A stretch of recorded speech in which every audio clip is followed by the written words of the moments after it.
Good morning, everybody. My name is Luca Martinelli. I'm the new head of unit of the TED unit since 1st of February. Actually, my appointment took place a few days after the new TED website was launched on the 29th of February.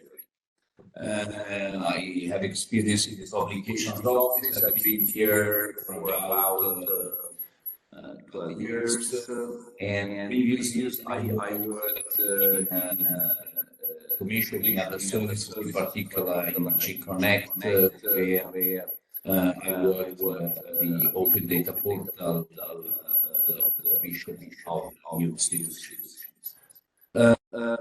I'm very happy to meet you today. I give to the user community a great value. And I know also that some of you have the possibility to meet in person in Brussels on 29th and 30th of April at the conference Public Procurement Data Superpowers. If you have not yet enrolled, there are still possible, maybe not on site, but online. There will be the possibility to follow the event 29th and 30th of April.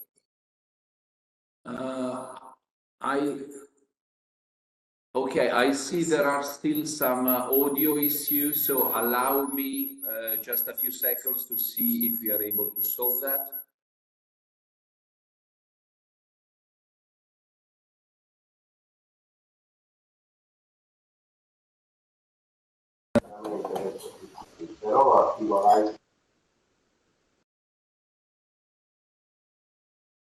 Can you hear me properly? Okay. Yes, I can hear you better now, Luca. Fine. You see at my side Jule Elkenhans, which is the main, I would say, organizer of today's event. And also I take the opportunity to introduce other colleagues that I'm sure you know much better than me. Laura von Weissenberg, Carla Ferrand, Carmelo Greco will have a presentation afterwards, Panos, and thanks all my team for the presence. So let's do some reminders about the last meeting. The previous workshop was on 14th December 2024.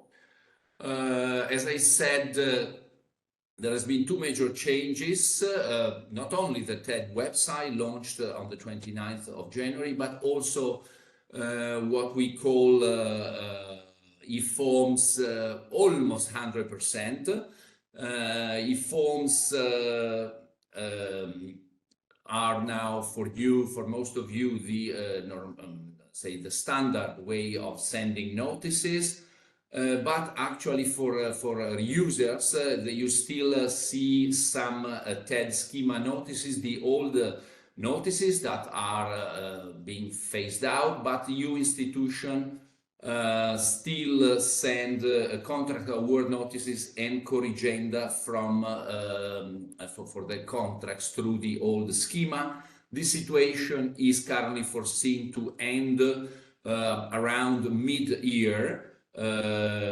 After that, only e-forms standard will be published on TED and therefore will be available for reuse. We also had the phasing out of the FPT.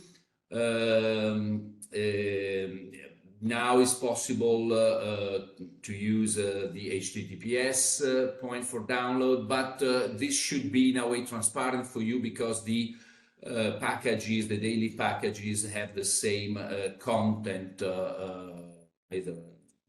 as before. We put in place all possible measures to accompany this transition. We hope that the Gamma environment was useful for a user for testing and updating. So this is a bit a recall of what happened since the last meeting. Today we'll have a morning session with a presentation from my colleague Carmelo Greco, followed by question and answer session. And this afternoon we'll have a more in-depth question and answer session, thanks to all those that have already sent written questions, but we'll go through them. At the same time, we also encourage you through the chat to present other questions. That's all from my side. So I would ask my colleague Carmelo if he's ready for his presentation.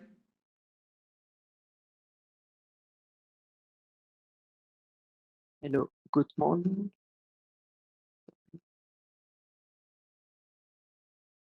Good morning. I will share my screen. My name is Carmelo Greco, and I'm member of the TED portal team. The presentation concerned the reuse of TED data from the TED portal. The agenda will contain the following topics: download XML notice in bulk from the TED portal, download the release calendar, download notice in any format using direct link. I will talk about the search API and also the fair usage policies, and some questions that have been collected from TED helpdesk that I present you, and there will be additional information concerning additional documentation. Concerning the download notice in bulk, you can download XML notice in bulk from the TED portal. There are two types of packages, the daily packages and the monthly packages. Daily packages are files containing all the notice in XML format for each OGS issue, and the monthly package are files containing all the notice in XML format for the OGS of that specific month. The daily and monthly package can be downloaded using HTTPS. You can download it via the user interface or via a direct link, and there is no need to sign in to download daily or monthly packages. To download the daily or monthly package via the user interface, you have to go from the home page to Developer Corner link, and then you click on Download XML Notice in Bulk, and there will be a link where you can access to the page XML bulk download.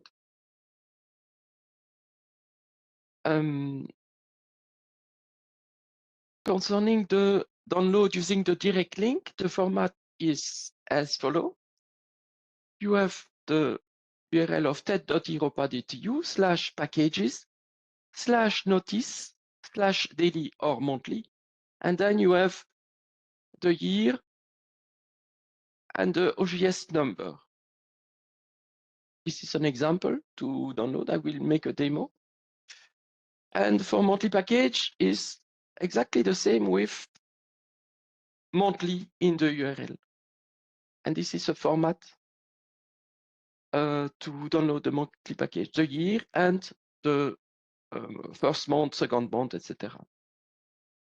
So I will show you how to access to see my screen, I suppose. Huh? So Yes. a demo from the TED portal. You go to Developer Corner for user. Then you download you click download notice in XML in bulk, and here there is the description.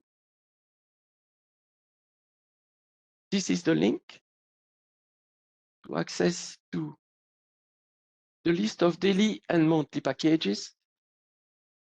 Here you have the tab daily package, and here you have the tab monthly packages. If you want to download this OJS, you click download, and you will download the daily package for the OJS 65. For the monthly package, you can download, for example, if you click here, you will download all the packages from the month of March 2024. Now, if you want to download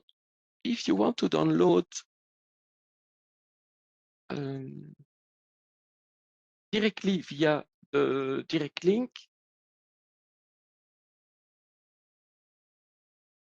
here there is an example. If I want to download the OJS 1, if I click here, you will get directly the package.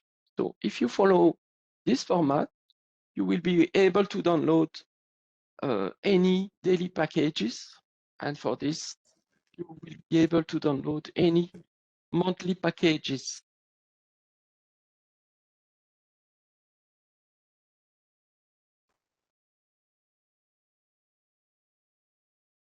Coming back to the presentation.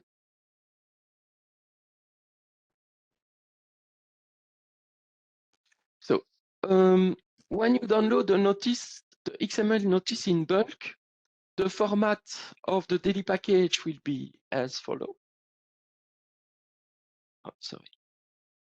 And for the monthly package, it will be as follows.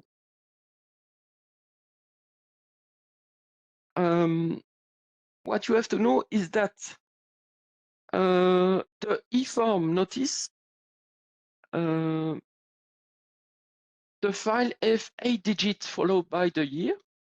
Here is an example. And for the old TED schema notice, the file have 6 digits followed by the year.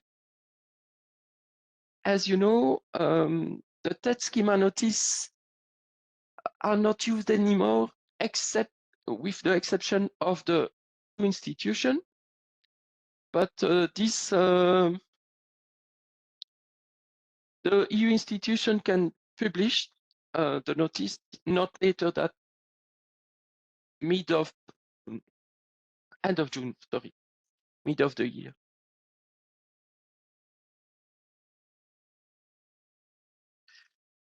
If you want to download the release calendar, so the release calendar list the annual release of the OJS. If you want to download the release calendar, you go to, you click from the home page on release calendar, and then you will be able to download it. You can also download it via the direct link using this format. I will show you from the TED website.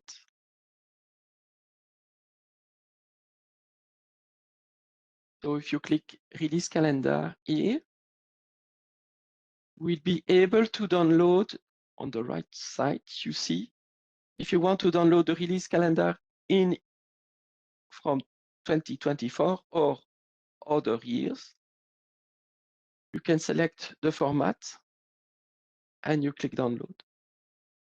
Easy.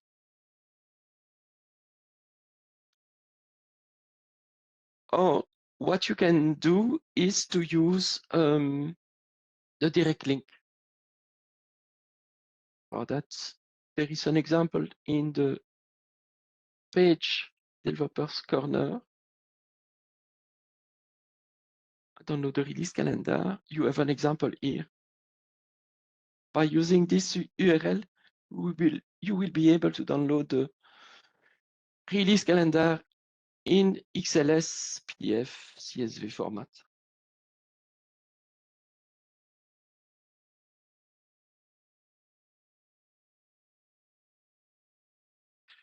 You can also download the notice using direct link in HTML.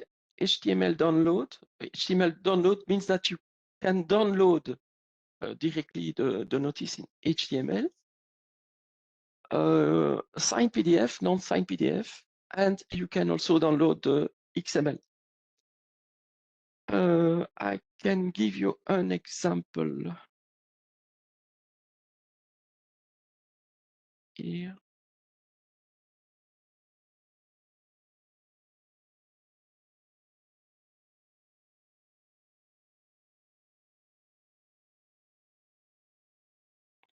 For example, for this notice,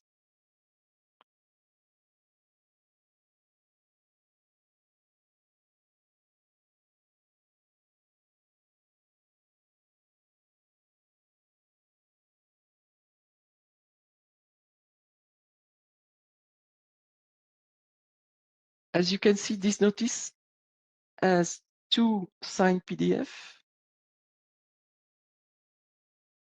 If you want to download the notice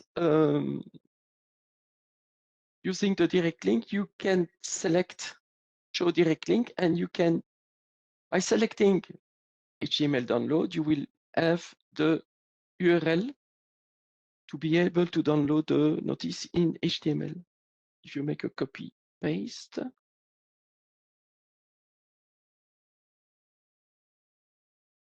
you can see that you can download the notice.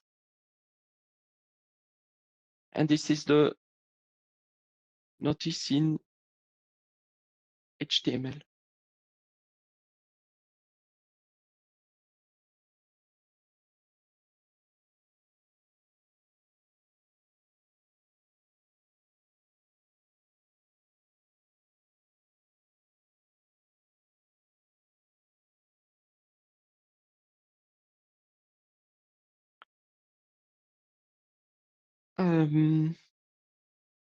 Also, there is a possibility.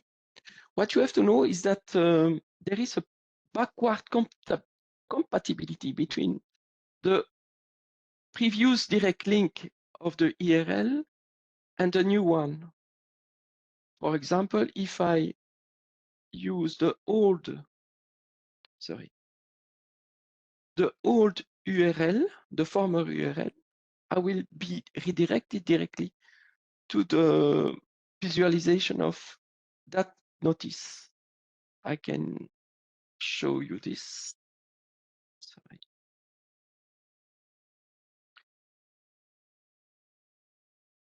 For example, for this, I'm using this URL, which is the old one. And if I put it in directly here, I am redirected to the notice with this URL, the new URL.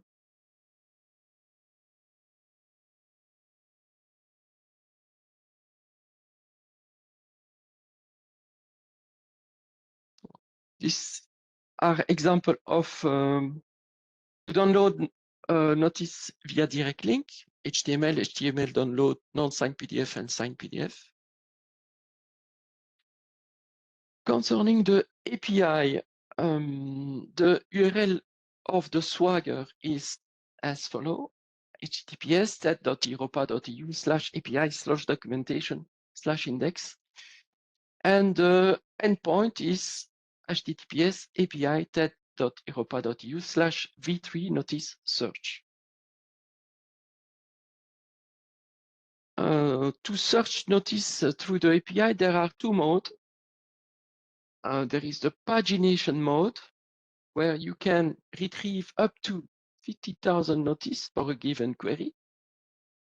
And you have also the iteration mode or scroll mode, which allows to retrieve more notices. Concerning the response file, it contains the total number of notices that match the search and lists all of results And each result for each notice contains the field indicated in the request and contain also the URL of the various format and language in which the corresponding notice is available. So you will have all the direct link of that notice in PDF, signed PDF, HTML, etc.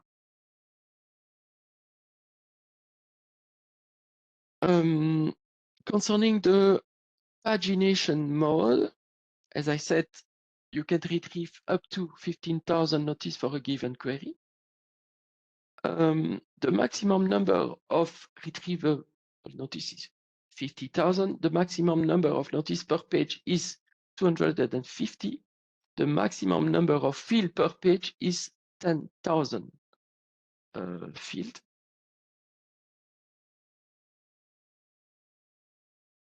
And for the iteration mode or scroll mode, as I said, you can retrieve notice without limitation. And the advantage is that each time you make a query, you receive a token. And by reusing the token, the query will continue to give the result, the next result. So the limits are the same as the pagination mode.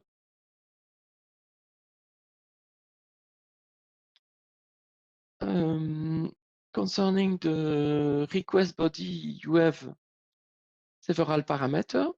The query, which is the expert search query to filter and sort the notice.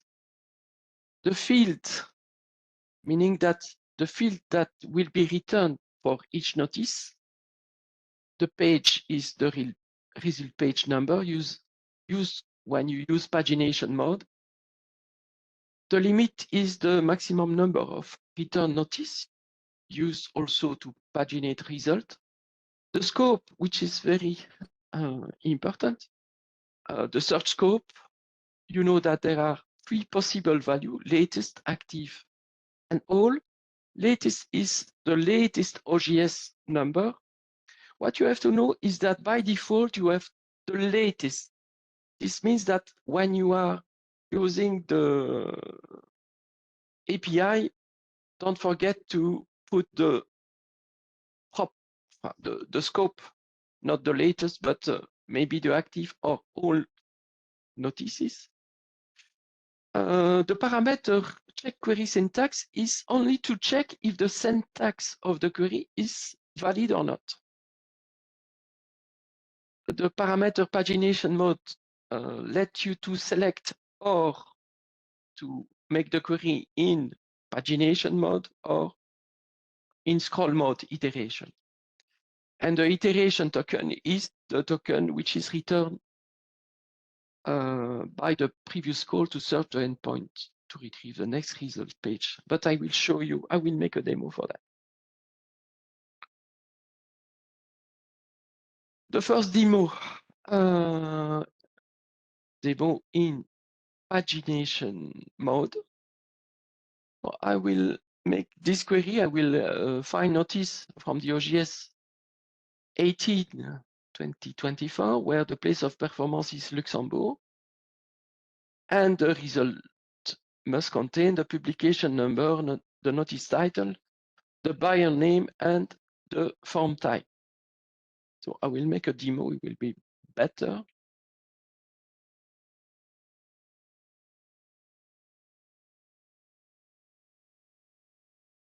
So this is the Swagger. I will do the query via the Swagger.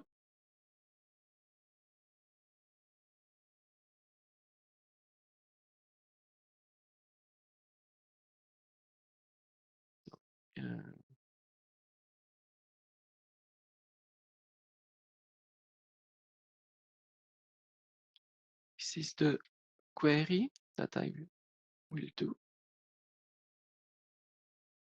So I will retrieve notice from the OGS number 18/24, where the place of performance is Luxembourg. And the result will contain the publication number, the notice title, the buyer name, and also the notice type. I put the scope active, and the pagination mode is page number, which is pagination mode. When I execute it,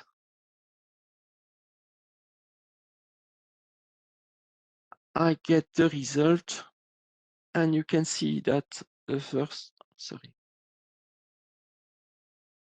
notice, the notice type is CAN standard, the publication number is this, the buyer name is this one, and you get the link for the XML, for the PDF, for the signed PDF, for the HTML, the notice title, and then this is the next notice. Okay. Now I will do a demo concerning the iteration mode. And the query is to find notice where the place of performance is Luxembourg, and the result must contain the publication number. So as you can see here, the query place of performance in Luxembourg, the field to be displayed publication number, the limit is 10, the scope is active notice, and the pagination mode is iteration. Using this query,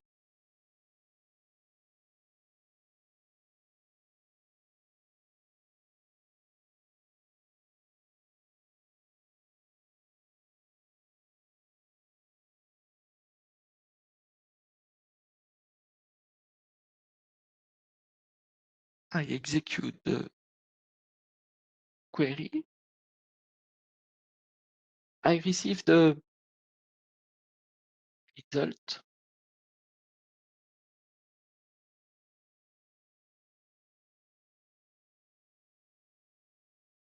And you can see that at the end,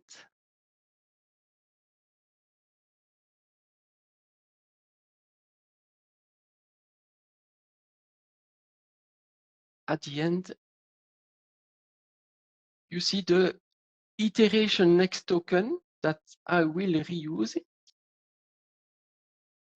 I need to reuse it.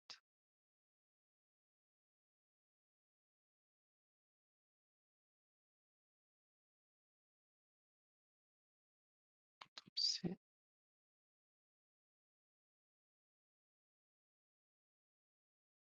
And if I put it, the next iteration token here, the query will continue for the next item, etc., etc.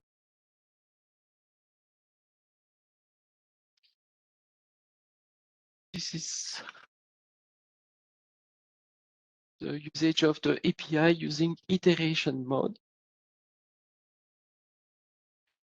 Concerning the fair usage policy, so you know that many users are accessing that portal, and we have defined some threshold. And the thresholds are as follow. To visualize or download notice from a single API, the limit is 600 visualization or download in less than 6 minutes.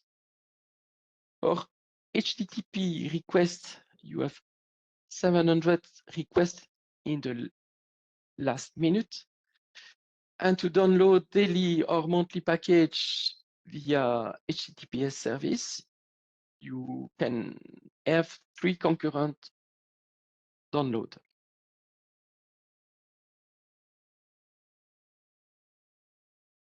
So the publication office recommend that the technical user must use the public API to benefit from the performance and scalability, and keep the CMS resource available for human user. So I suggest you use the API and direct link for that. And here another topic concerning the question collected from TED helpdesk. I put only 2 topics, but I suppose that you will come with several other questions, and we'll answer to you. So first item is, what time is the OGS published? We received several questions concerning this, and we also updated the help pages to help you to have the information on TED website. So the daily OGS edition are published from Monday to Friday, not later than 9 o'clock. So this means that notice can be, the OGS can be published at midnight and 1 minute, or midnight and 10 minutes, but not no later than 9 o'clock in the morning. And the XML daily packages are published also from Monday to Friday, no later than 9:30. The annual release calendar can be downloaded from the page release calendar, but I show you this. And there was also a question from, I think it is from an e-sender, which is reusing the notice. The question was, what is the format of the publication date retrieved from the API? So you have to know that we have eForm notice, and we can have also TED schema notice. So for eForm notice, the API returns the exact value of the XML. For example, the eForm notice, this eForm notice contains in the XML the publication date 2024-02-13Z. And the publication date in the response file will be 2024-02-13Z. But I have a comment for that, a note. As the time zone is wrong, it is planned to provide a publication date time zone of Luxembourg. So in the coming weeks, this will change. So we will have the time zone of Luxembourg, as you can see, where the UTC is +1. For the TED schema notice, there is no notion of UTC, and the API return the date with the time zone of Luxembourg. So in the XML, because in the XML of that schema notice, there is no notion of time zone, we retrieve the XML, and technically we put the time zone of Luxembourg, which is +1 or +2, depends the, comment dire, the winter time or summer, yes, summertime.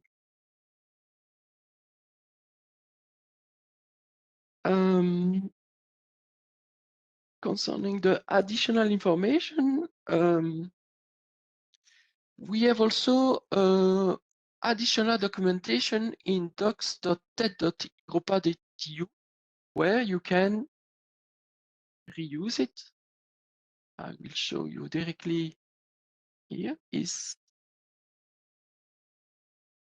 So via the documentation for TED developer and e-sender, you have a specific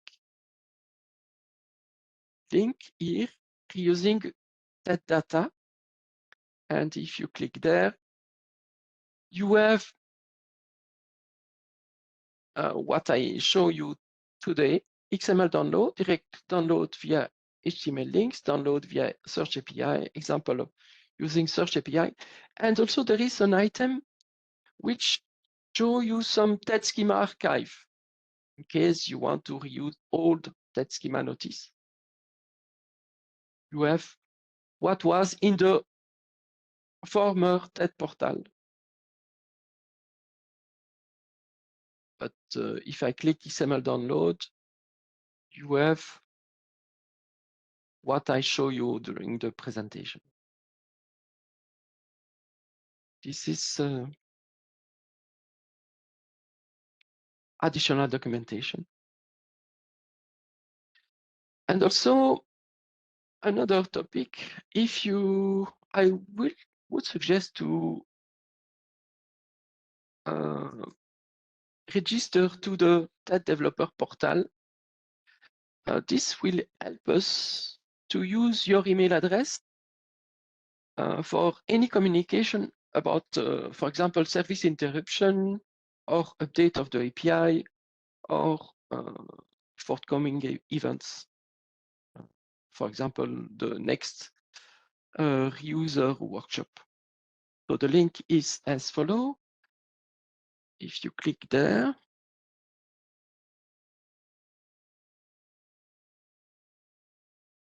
you go to the TED developer portal, and when you log in,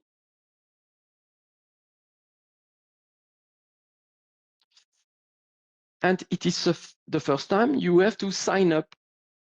So you can put your identifier. You put if you are an e-sender or a TED data user or both, your profile name, additional contact email. You can add several contact email. Here is if you want to that your profile is listed publicly, but it's not mandatory. And here we have some question.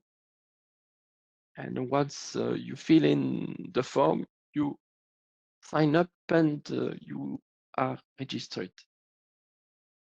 This could be very helpful for both for DOP and also for the user using TED data from the TED portal.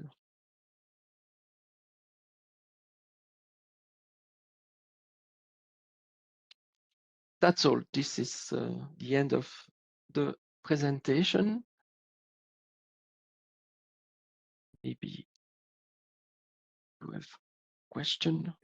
Thank you, Carmelo, for this presentation. I would suggest now that with the help also of my colleague Laura von Weissenberg, who is the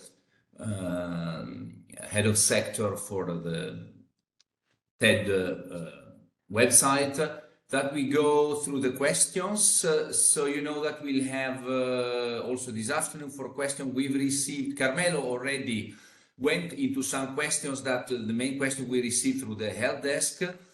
We have now a lot of questions in the chat. So my suggestion is that we go through the questions in the chat now this morning. And if needed, we'll continue the afternoon. And we also have the questions that we received through the registration this afternoon. So Laura, if you are there, I would kindly ask you to organize a bit the reply. There are also some replies already in the chat, but definitely I think it would be good if we complete the replies as needed with interaction. So Laura, are you there? Yes, I'm here. Can you hear me? Okay, yes, good. So I would go in chronological order, starting from the first one. And here, Yule, we can share maybe the question so that everybody is aware of the precise formulation. So let's share the first question to you, Laura. Yes, so I would suggest we do what we've been doing in previous workshops. So we go through these questions. We try to give an oral answer to the extent that this is possible. If a comprehensive answer is not possible, in either case, we will publish the questions and answers after the workshop. So you will be informed of the final answer to some of the questions that may be more difficult to answer on the spot. So for the first question that I see here coming from Stefan Hintz, and I guess Lutz thinks that that's a good question as I was following in the chat. So I'm not even sure that it's a question. It says, please validate e-forms and reject documents with empty required fields at upload. Here, I think that maybe the best place would be Carl to comment on that, but I'm not sure if Carl Ferrand, our colleague, is with us. You are there. Yes, I filled in That's the form. very nice of you. Yes, so the data quality is an issue. So hello, I'm Carl Ferrand. So I'm the colleague on TED at the reception and production systems. So in my team, we have the rules to try and validate what comes in before it gets to TED. With eForms, the rules have become almost fully automatic. So we have systematic rules. With the old forms, we had human validation as well. So we have moved the process with this move to eForms. So the way they are being implemented are rules at reception. So it's schematron rules for those who are interested, and what we call SDKs, software development kits. So this is a technical definition of eForms. So each notice corresponds to a certain version of the SDK, and the SDK brings together the schema, the rules of validation, the code list, the labels. It's as one package. And when we went live with eForms in November 22, there wasn't a massive take-up, so you won't notice any notices from there. But that version of the SDK had fewer rules, and as time goes past, we increase the rules in each SDK versions. Then it depends the SDK version used by the buyer, depending on their platform, their eSender, the provider of data. As they upgrade, then it means the buyer will have to comply with stricter rules. So it'll be a little bit uneven or dependent on the buyer. So you might notice in some countries they have higher quality, in other countries it's still the rules are still quite weak. So I think Stefan, you had some other questions later on. We'll get to them as an example. We don't have all the answers for you, but we'll get to it as we get there.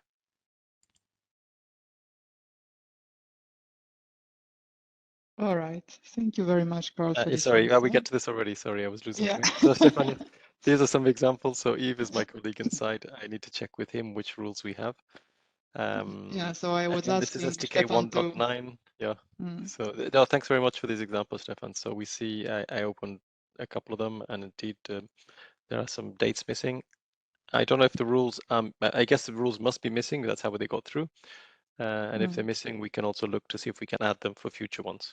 So you'll still have a period where this provider might still be on that SDK version with those rules, and until the provider upgrades, that buyer will continue to be able to get by without filling them in. A general comment, which we'll see in other answers I provided, ultimately it's a buyer who is responsible to follow the directives and fill in the fields correctly. The rules we apply are just to stop people doing stupid things that they are not following the directives. But we always have a trouble getting a balance between having too many rules because people are just tripped up by all the possible combinations, and not having enough where it means we get poor quality. So for a part that doesn't concern you as reusers, the buyers are complaining that there are too many rules as well, and they have trouble filling in the forms. But yes, we will keep working on that to do it, because we know that a notice without dates doesn't make sense, and you as reusers, what can you show on when you reuse it? So thanks. Thank you. Yes, this is another one, Stefan. So indeed, we'll check that particular case if there's anything like that. Again, you have to check with Eve, and I think I'm off the hook for now. All right. Thank you very much, Carl. So then we have a question from Laura. And she's asking, is there any way to subscribe to receive the notifications of the daily publications by email? Carmelo, maybe this is something that you can address. Are you with us, Carmelo? Yes. Thank you. Yes, you can subscribe to receive notification of the daily publication by email. If I want, I can show Maybe you you can this. show. Yes. Thank you.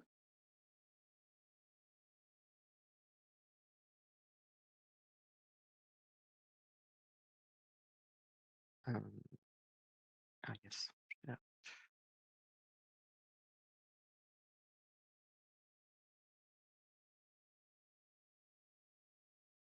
Do you see my screen? Yes, we see it. We see the presentation, Caroline, but now we see the developer portal. Yes. So I will, when you sign in,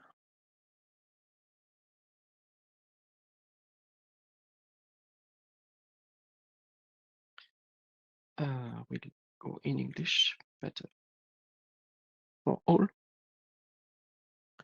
For example, if you want to be informed about a specific specific query, I don't know, I want to see any business opportunities, competition from, for example, from Belgium.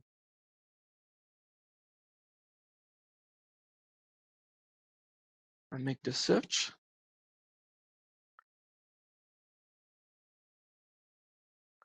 And then what I can do, I can save search. No, sorry.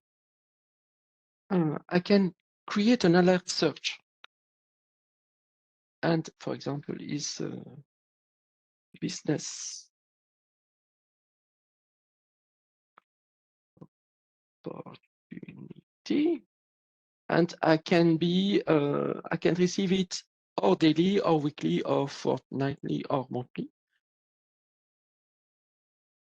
And then if I go to my dashboard. Is it possible to make the screen a bit bigger, Carmelo? Yes. Thank you. So if I go to my dashboard here, I can see there is a tab, My Search Alert, where I name it Business Opportunity and the frequency is daily. And I can change also the query. So with that, you can be notified for a specific search. And you can be also notified maybe for a specific notice if you want. I'm not sure that this is the answer to the question. The way I was reading it, it was more if the person could receive by email all the contents of each OJS as it's being published. But Laura, maybe you can take the mic and explain if this is what you mean or something else. Yes, thank you. Yes, I have understand that if I check everything, I will receive all the notifications. So let's try if it works. Okay. So Thank you you're so happy much. with the answer? Yes, thank you so much. Good. Thank you. All right. So in that case, we can move to the next question. Let's see what it is. So it comes from Eric or Eric, I'm not sure. It's a data quality question. We see quite a number of notices that are invalid. Is there no validation of these notices? Should we report them? If yes, where should we report that? I guess this is also a question for Carl. So there, Yes, it's similar you to the have previous already one. Yeah, but it's a question where to report them. Ultimately, you could get in touch with the buyer saying you published something that doesn't make sense to me. Normally, a supplier would be asking those questions, but a reuser, you also have a right to ask buyers why it doesn't look good. It's not something you can do systematically, I understand. We should be trying to catch these things at data quality entries. But what is invalid, valid and invalid? Yes, I think from a reuser, you really need to know that there are some core fields that you can depend on, because that's what you're going to show in your searches and your applications. We should make sure those ones are filled in correctly. After that, it can be a little bit subjective to what they want to put in. And it is possible, however many rules we put in, that buyers can still put invalid information that doesn't follow the directives. That's not expected. We cannot control everything. But yeah, but Eric, if you have any particular cases, maybe put them in the chat and say, these are the rules I think are missing, or the ones I saw. And we'll see if they come in later SDK versions, or already available but not being used yet, or if there's something we've missed that we could still add now and improve. Thanks. Thank you, Carl. So I hope that provides a satisfactory answer. If not, you can always take to the mic or write a follow-up question. If everything is good, which I assume it is, I move on to the next question by Patrick. Where are corrections published? So here we need a bit of a clarification in terms of what you mean by correction. Maybe here you can take the mic, looking at the answer that... Yeah, Patrick, if you could just clarify what you mean by corrections. If corrections are published, they are not content of the archives, I think. So I do not get new details of publications, if I understand it right. In eForms, if a notice is corrected in the old ways, I think there was a question about F14, there was a corrigendum notice, which was very small. It was said section 1 now has this instead of that. With eForms, what happens is the buyer will republish the entire notice again. They will change the fields which are necessary and add a section in the change section saying, I have changed, I don't know, the date of the deadline has been extended or something. So, and each notice accumulates. So the latest version has the latest version, has the latest information. And the notice is a link together saying, you know, check out the latest version. This notice has been changed. It has gone updated. Then I don't know about the notification system on TED. I think you will get a new one, because you will actually get a new notice with a new notice a number, a new publication number, and it will appear from a TED point of view to be a new notice that happens to be linked to the previous one. I don't know, Patrick, that answers your question. Yes, okay. I'm going to check it. If it matches my expectations. Your expectation, yeah. Okay, thanks. All right, thank you very much. Then Eric has another question about the fair use policy, I guess. Could you please clarify what is the fair use policy to download a notice in HTML? For example, to do a get on the example there. I don't know there, Carmelo, if you can comment. Yes. So the fair use policy to do a get of HTTP. I need some detail. You want to get only this notice or several notices? Several notices, but okay.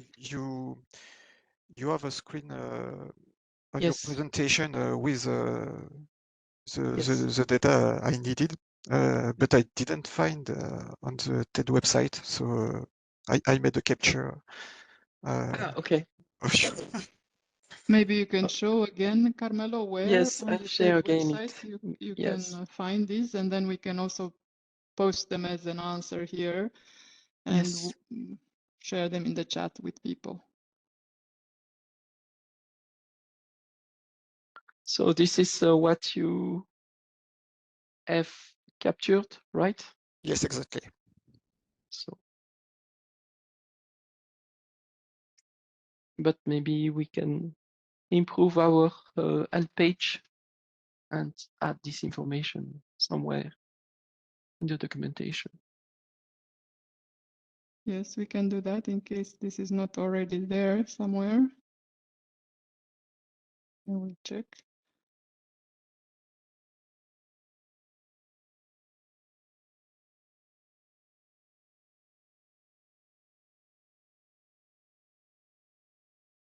And then if we go to the next question.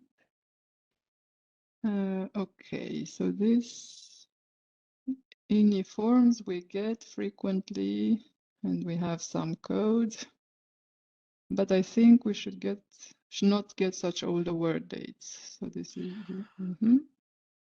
Carl? Yes, Stefan, this is a weird field that's in the XML because the XML we're using for eForms is based on UBL, so the Universal Business Language, to improve interoperability, which requires this field.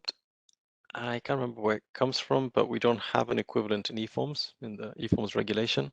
So we have just had to fill it in with like a dummy date. I posted a link, I can put it in the chat as well, to this explanation. So basically you can ignore this. It's not the award date of the tender result.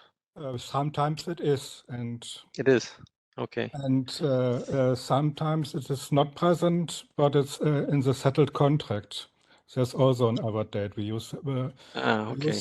To find the award date, we use 4 different dates. Issue dates in the settled contract, and issue date is the last resort of the whole publication. And we filter. We have a workaround to filter dates with starting with year 2000, but not every publication has year 2000. Yes, the requirement is to fill it, and it could be that some providers fill it with something meaningful, which will be confusing because then you don't know if you can demand on it. At least our application e-notices too, which is one of the ways to submit notices. We just put in a dummy date. But I'll see if with my colleague if we can clarify that a bit more, and I'll post that link in the chat so you can have a look if that describes what you're looking for.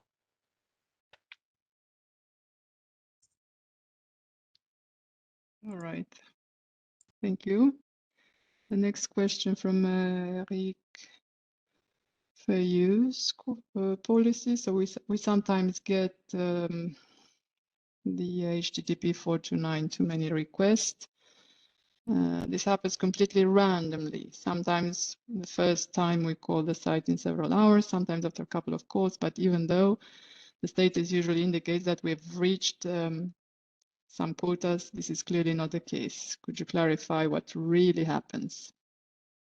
And then there's a follow-up by Mark, who also confirmed that they perceive this as being randomly applied. Carmelo. Yes. So I think that Mark already called helpdesk for that, and I raised a ticket to our contractor to deal with this. But for the previous question from Eric, is it possible to open a ticket to the helpdesk and provide the IP address of where do you make the request and also the log file? And I will raise a ticket to our contractor. Yes, of With course. this information, it will be easy to investigate this. But for Mark, I already inform our contractor. So we can say maybe on a more general note that whenever you're faced with such a situation, the solution would be to contact directly the help desk with the information about what you're trying to do from where and the log files. And then we can help you on a case-by-case basis with such issues. Correct, Carmelo? Okay, great. Then we can move to a new question from Stefan. Dates do not always have the correct time zone. What will TED do about that? I think that Carmelo had already answered this partially, or No, the problem is that some senders use local time but claim they're using UTC, and others use UTC and do it correctly. And so it's hard for us to do a workaround for that. Yes, I think certainly I'll check. I've seen it come up. I'm not sure if we have a rule for it yet, but the date and the time should be in the same time zone. It doesn't make sense otherwise. You can't trust it. But we have some cases, I think. No, it was not that was not the problem, that the date and time had different time zones, but they had just the wrong time zone. That's really hard because the buyer has to choose it. And if they make a mistake, we cannot be sure of what they mean. I mean, you can assume someone in Luxembourg is on Central European time, but right now they should be in Central European summertime. So they should put +2 now, and in winter they should put +1.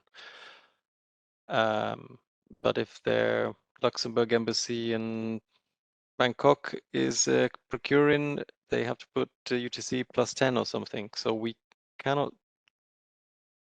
take too many decisions on what the buyer has put in. But it is awkward. I think buyers are still having to get used to this to make sure they put in the right time zone. Before they could just put, oh, it was midday local time. Yeah, maybe the buyers have to be informed how they should use the date fields. Yes, yes. We need to educate them all, and it depends a lot on the application. If it helps them fill it in, if the pull-down list on a form just says UTC, who knows what they fill in? If it says UTC +1 Central European time, maybe it will help them in their own language. So I'm afraid that there's not much we can do, but we do see there are times some people are put in time zones we're pretty sure it's not what they meant to. Yeah, it's hard. So the need for more unambiguous time zones instead of just saying local time, which was ambiguous, does mean that the data is actually worse because people are making mistakes. But that's what they publish. That's what they formally have told people outside. Okay, but we'll see. But yeah, actually dates also need a time zone, and I think I'm not sure if there's a rule yet that makes sure it's the same one. In daily practice, that makes no difference. It's only some edge cases where that's important, but we also have to make sure they're the same time zone. all right.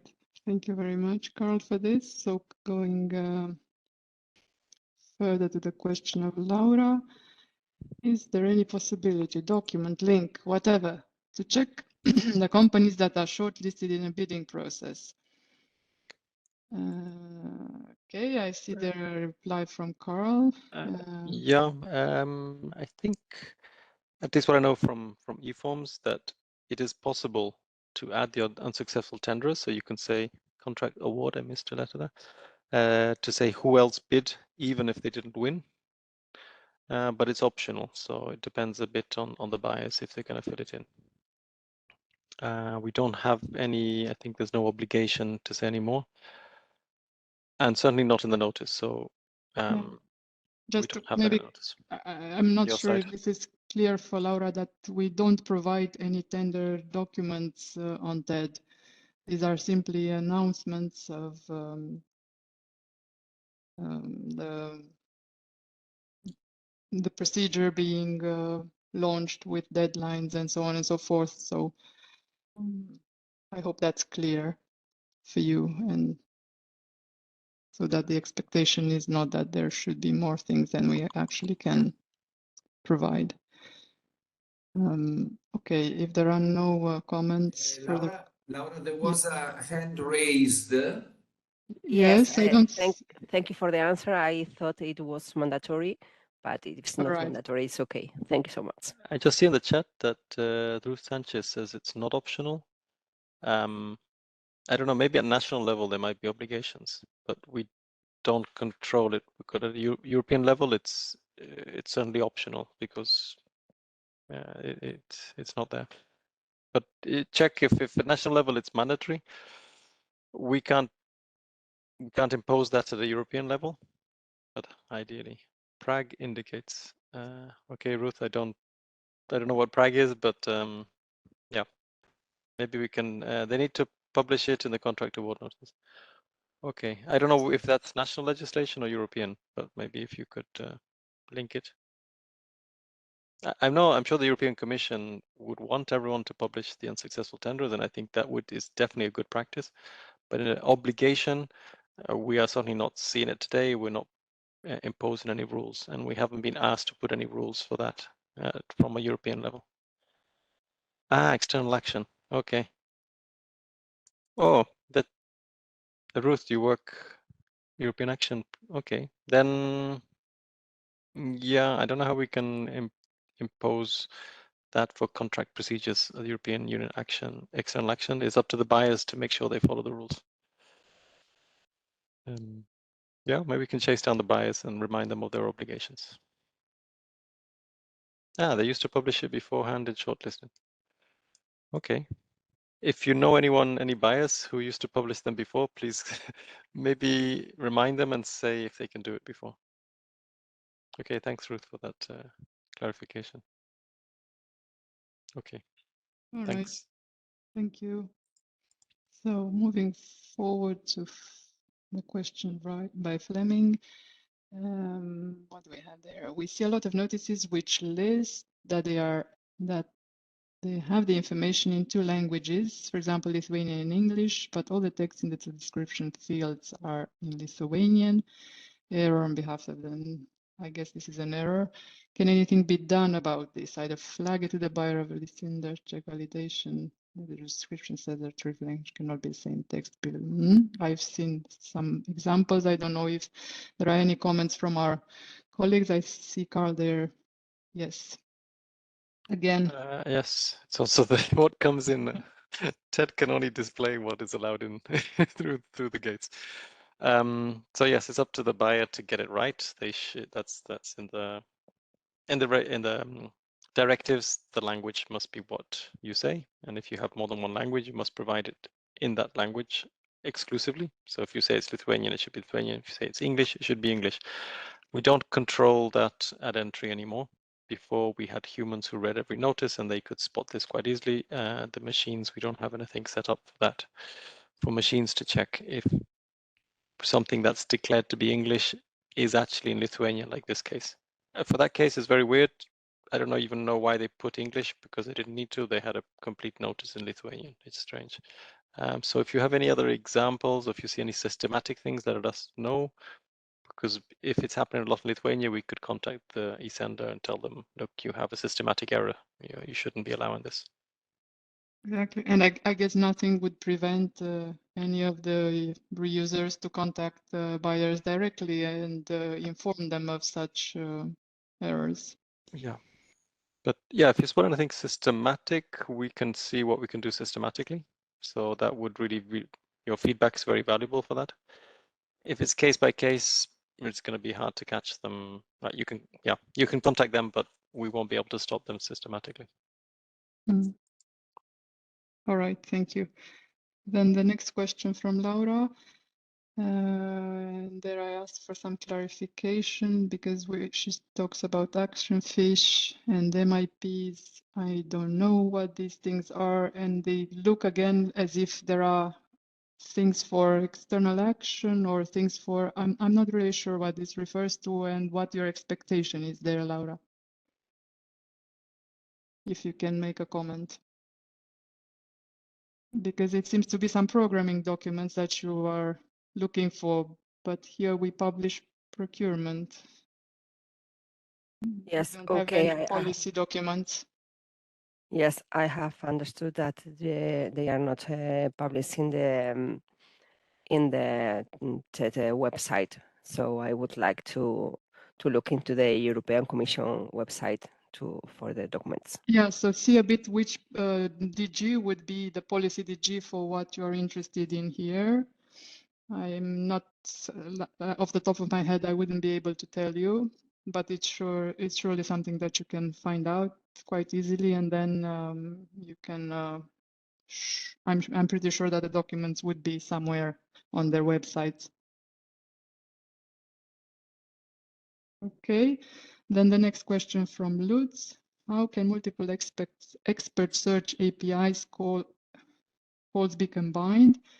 For example, a query API respond with a result ID instead of list of results, and then those results IDs can be later processed using set theory. Is there a limit in the query string length? Subqueries are no longer allowed, and therefore only very simple queries can be sent. That's unusable. All right, I think this is something for Carmelo. I don't know, Carmelo, Yes. if you need clarifications or if Yes, the I need question clarification. If you can give me an example for that, would be.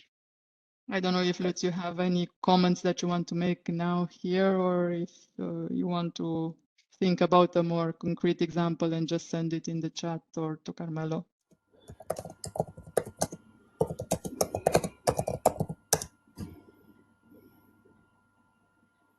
Yes. So I think you can speak if you. Yep. Can you hear me? Muted. Yes, we can hear you. Okay, fine. It's very simple. The old query interface, the old expert search interface was designed in a way that you can make a query and the queries are numbered by lines. So if you have a multi-line query, in fact, it was several queries and the result set of each query had a number of the bucket or bucket of the line, which contains all the results. And then you can say, I need all results from line 2, but not the results from line 1. And I need, furthermore, only results which has fulfillment country of Netherlands, and then I get a result of all these combined information. In the current set, it's not possible to have a sub query, so I'm not able to reuse the same information again. I have to rewrite it again. If I have a query about 200 words or so, and I need it in multiple environments. So for the Netherlands have some additional points, but in theory, the query set is the same. Then I have to write it twice in the query in the current environment. So that's cumbersome. But on the other hand, there's a limit in the query length. So if I have more than 4,000 characters, I cannot type anymore. It's not accepted in the API. So you removed in the new version the ability to have a subquery. You removed the ability to have a long query, and you extend the existing types, which were two character information type informations. Now we have multiple letters, and we have to write something explicitly more lengthy. At the same time, you reduce the size of the query. How can we make a query which is sophisticated enough to fulfill our needs in one query, or does it mean that we have to collect every result from the day and do everything in searching ourselves? Then I'm sorry, then you can drop the query API on the search page. Nobody's interested in. Thanks. But can you please provide me the query you want to use, and then I will try to find a solution. And Evelyn Reckless is on the call here. She is the person who can provide you the queries, maybe by email. If you write an email to Evelyn, text to Evelyn in the chat, and she will respond with such queries that you need. Yes. or what you can do, you can also open a ticket to the helpdesk, provide your issue with the query, and then we will answer to you.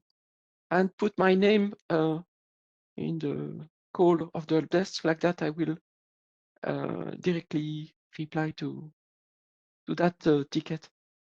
But sorry, Carmelo, even the query, if we're talking about the query that based on what Lutz said was working in the previous state, okay, you can very easily copy paste it here, the query that was Yes. in the previous state, and then you will take it over to see with Yes. what Yeah. how this can be achieved in the new Mhm. state. Okay, as Yeah. simple as that. No mails, no Yes. ticket, no whatever. Just copy paste the query that you, as you said, was working in the previous state properly. You can also give a kind of description if you want of the business case in quotes of the query, and then Carmelo can take it over.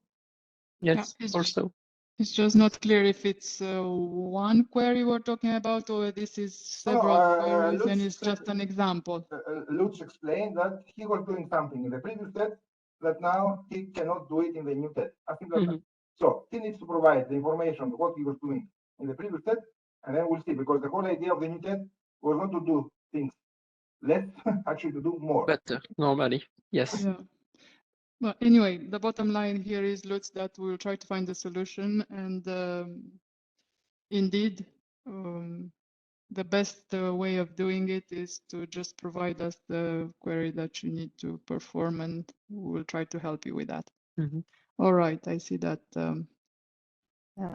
he's in touch there with Evelyn. We will see if we get it. You will get an answer in writing afterwards. All right, and then Stefan, feature requests should be marked netto. So this is about the price, I get. Netto or brutto, if tax is included. I'm not sure if this is for Carl, maybe, or who would like to I address don't know. it. I know other amounts are without VAT included, but I need to check if price, which particular type of amount, is also applied. But I'll have a look, Stefan, to see where it is. If not, we'll ask the Commission from a policy point of view what it's supposed to put in there. It's a good question. Yeah, thank you. So then. Okay, Laura, can you hear me? Yes. Yes, from now on, questions are not anymore in the Word document. So my suggestion, as we have another 10 minutes before the break, is that we go on by replying to the question in the chat. So I don't know if you can see it. The next question is done at 11:09 by Fleming Madsen. Will you drop the link to the developer portal?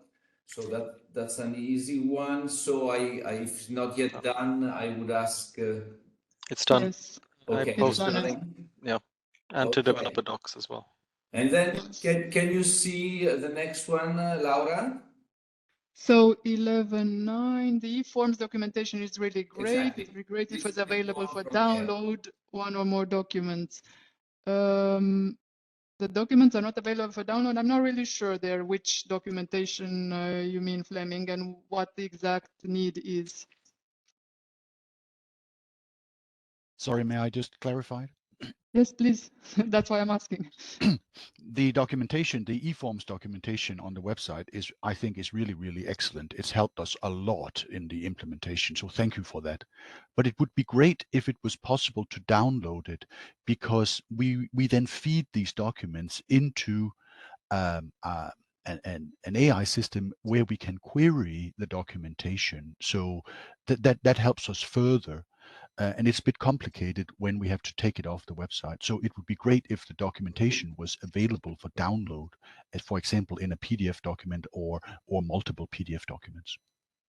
And when you say documentation, you refer to that developer docs documentation? Just the eForm documentation. Because I'm not On really developer docs, I think. Yes, yeah. probably that's. Yes, which is all web right. based. So you would have to scrape HTML to feed it. We take note of this, and we can check with our colleague in charge of this part of the portal and see what can be done. Thank you very much. All right. You're welcome. Good. So there is some sorry, sort of Laura, I think Paul Yes. posted something already for this. It says that eForms documentation is available in Markdown format in the GitHub.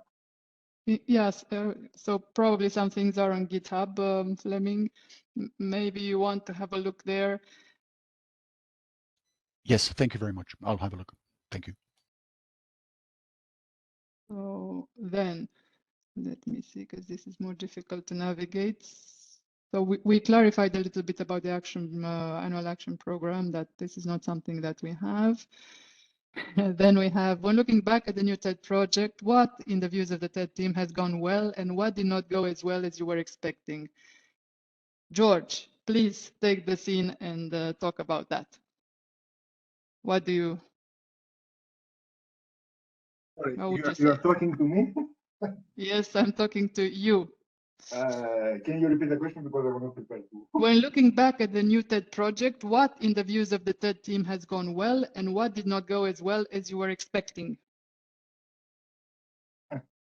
Well, this is kind of confidential information, but Oh, come on, we can share whatever can be shared. We are supposed to be transparent here. okay, let me open my camera because I don't know if it was. Yeah, okay. So I guess it's obvious. It's been obvious to all that at least that participated in these workshops that they started in September 2022. But also some of you may have already participated in the eForms related workshops for extenders, for eForms in general, etc. One of the big problems was that the planning was somehow wrongly estimated by our contractor. Because I think we have told you already, this is not a development that was done by us. We're not developers, we're not software house. We work with contractors, so there was a call for tender for the development of the new TED and of course now the operation of it. So it seems that they miscalculated the plan or the implementation plan. That's why it took more time than what was foreseen. With, of course, this has consequences, etc., but it's not part of this discussion. And that's why also we bothered you in quotes a bit, you guys, giving this time different go live dates. Okay, that's why we kept on shifting things around. That was one part. The second part is that the implementation suffered also partially because of the complexity of eForms. I mean, the complexity of the data, because the new TED, like the old TED, had to support both the old TED schema notices, as we call them, plus the eForms, which is the future. And this affects and it should support them as transparently as possible. Okay, which affects the search, it affects the visualization, it affects many things that are visible or not visible to you guys. So, in a nutshell, that was the situation. Still, there were some issues, and we have to apologize also for this. I mean, some last-minute surprises by our contractor when we went live, and I guess some of you suffered with these notifications, or the migration of user data from the old portal to the new one. That was not done 100% successfully, so some of you suffered with it, but this is more or less now resolved. And then the things that you report, which are, okay, there are new things that are introduced in TED that, okay, you have to get accustomed to it or to learn them. And something that was also for the old portal, but it will continue for the new one. And we see it more and more based on the questions or the comment that you put.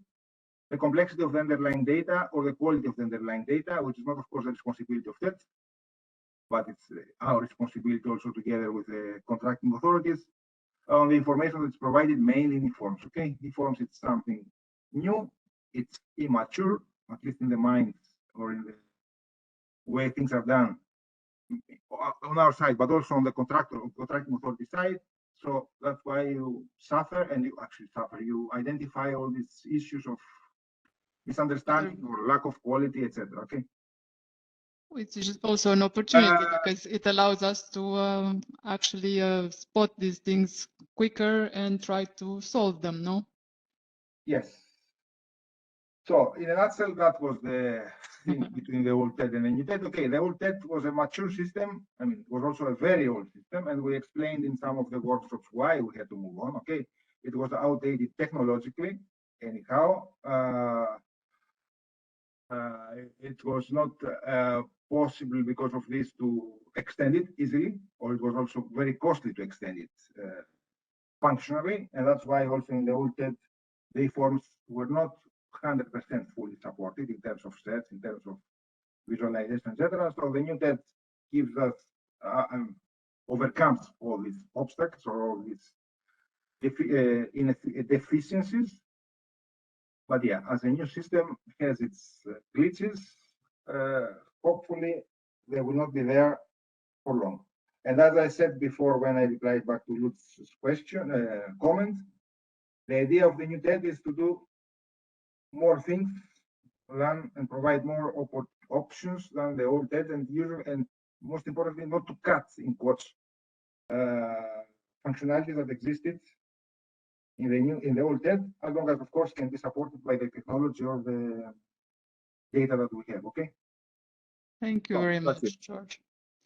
Now, given that we have 3 minutes before midday, would it be acceptable for all of you to take our lunch break now and meet again at, I think it was at 2 o'clock, unless Luca, you have any objection? I was about to pose the same question, and my suggestion would be that we break here and we reconvene at 2. All right, so if that's okay for everybody and nobody has any urgent question to ask, I just check once more what is here in the chat. Okay. Thank you for your positive feedback there, Fleming. All right, so we do that. We break and we meet again at 2. Thank you very much. See you. See you later. See you later. Bye-bye.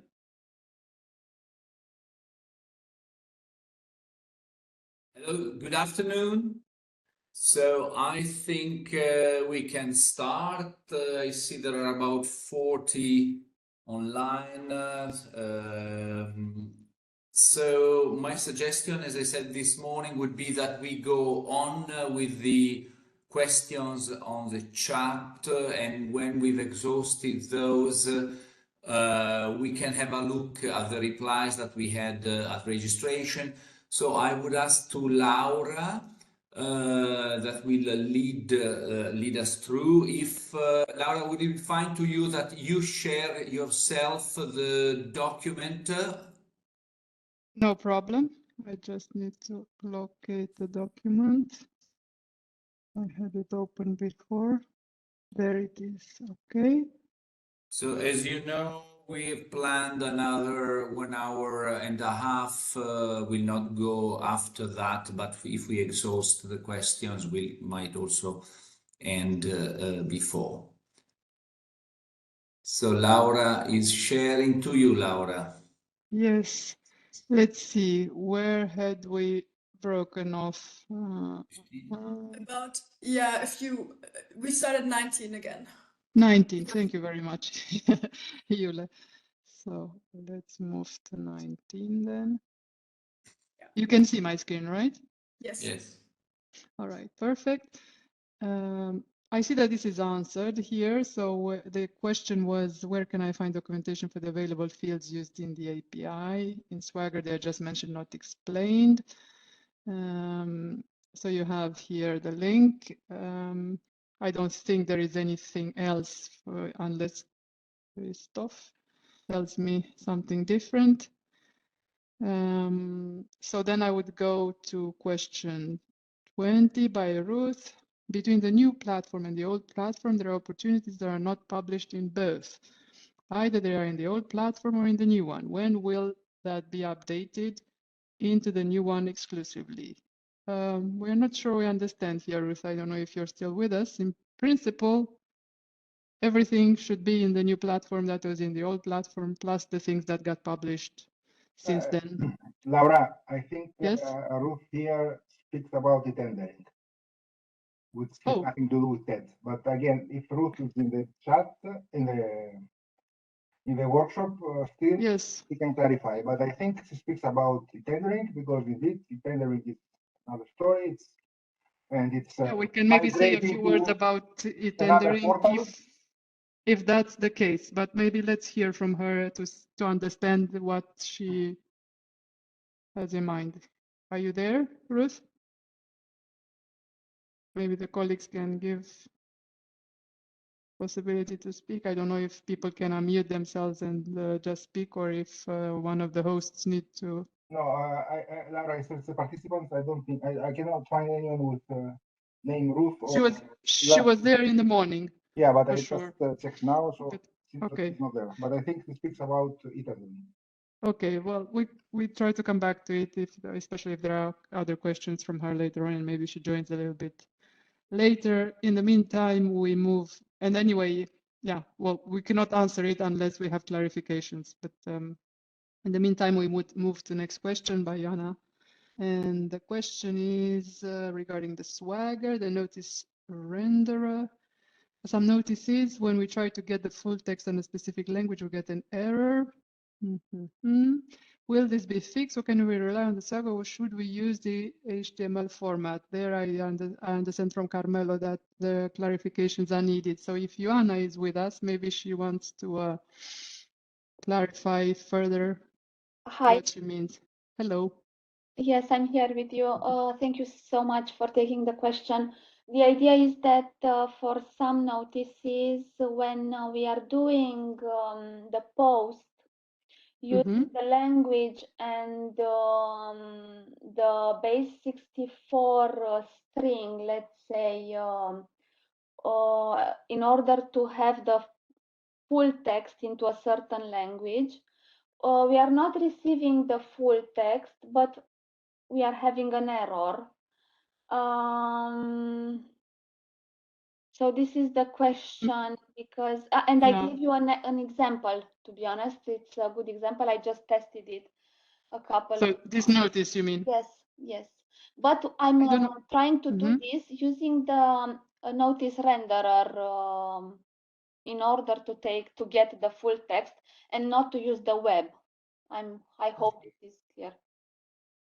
Okay, so this question is more for the technical team dealing with the notice viewer when the notice are submitted. Yeah, this is a question that we would like to ask to you, Jana. You encounter this problem when you are trying to submit notices, or are you... No, I'm not submitting. I'm just so I have the maybe I will be more clear. So basically, we have the XMLs, bulk XMLs, and we have the renderer to get a full text for a certain notice. And there we need to send, we have 3 params, the language, the base 64 XML content, let's say, and another param which I do not remember now. And in this case, I'm getting an error. Just a second, I will tell you the link to the Swagger. No, I think, sorry, Laura and Carmelo, I think Ioana is talking about the notice viewer 22 AP visualization API. Exactly. Which is also in the previous, but it's outside of the TED. It has nothing to do with TED. It's a separate service that we offer as part of the reception and production application that we host ourselves. And I think you mentioned if it's better to get the HTML that TED provides. Yes, it's better to get the HTML that TED provides, which I think Carmelo has. We've shown how to get it because there are direct links in the previous workshops. I don't remember if Carmelo showed those today, but yeah, yes, it's better to avoid rendering it yourself than to get something that's already ready-made and is available for everybody to download or reuse or whatever. Okay. Okay, I understand. Because it's better to use the direct link. Sorry, Carmelo, what you are using indeed, because it is used also by our internal application, it's used also by anyone else that wants to use it because it's publicly available can be sometimes overstressed, especially with big notices, and you can face this kind of performance related or behavior related issues. But yeah, it's always better to get the thing that is already there from them. Okay.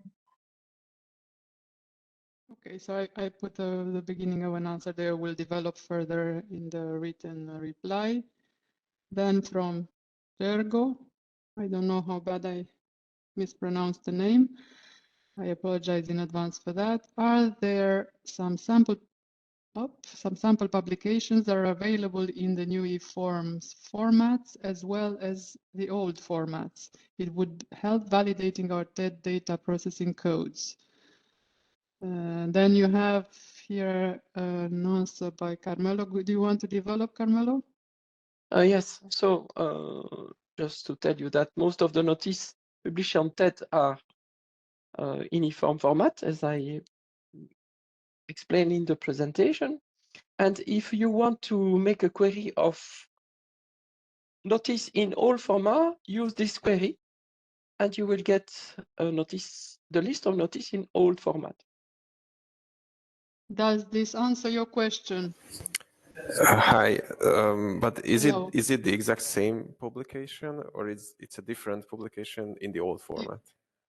We will not have the same notice in both formats, if that's Yeah, what you mean. that's my question. Okay, so then you are looking really for samples, not real notices that have been published, because as you understand, it's not us publishing the notices, it's the buyers.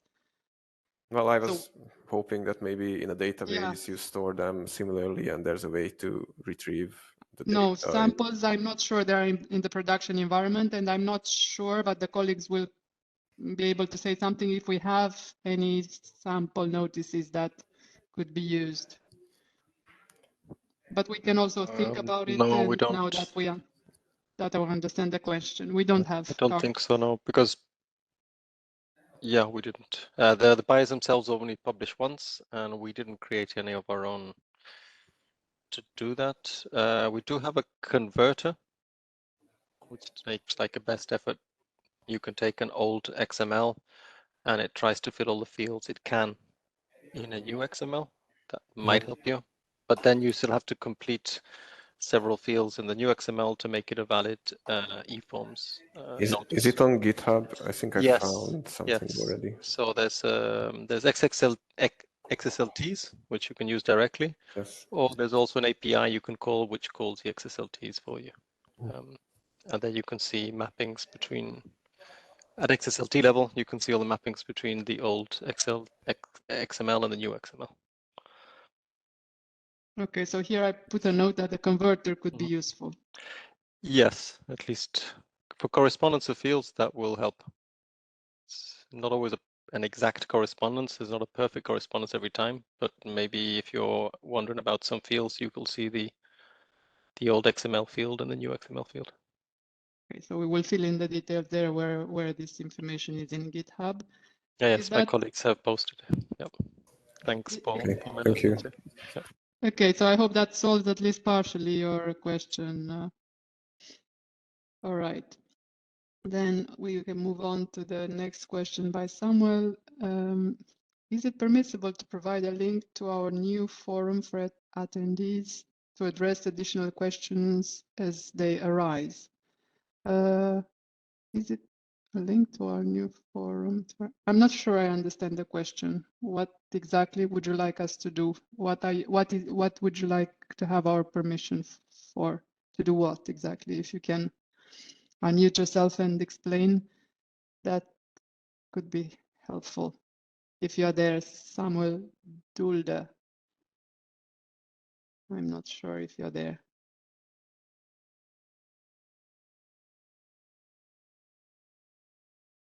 I don't get any reply, so I will move on to somebody.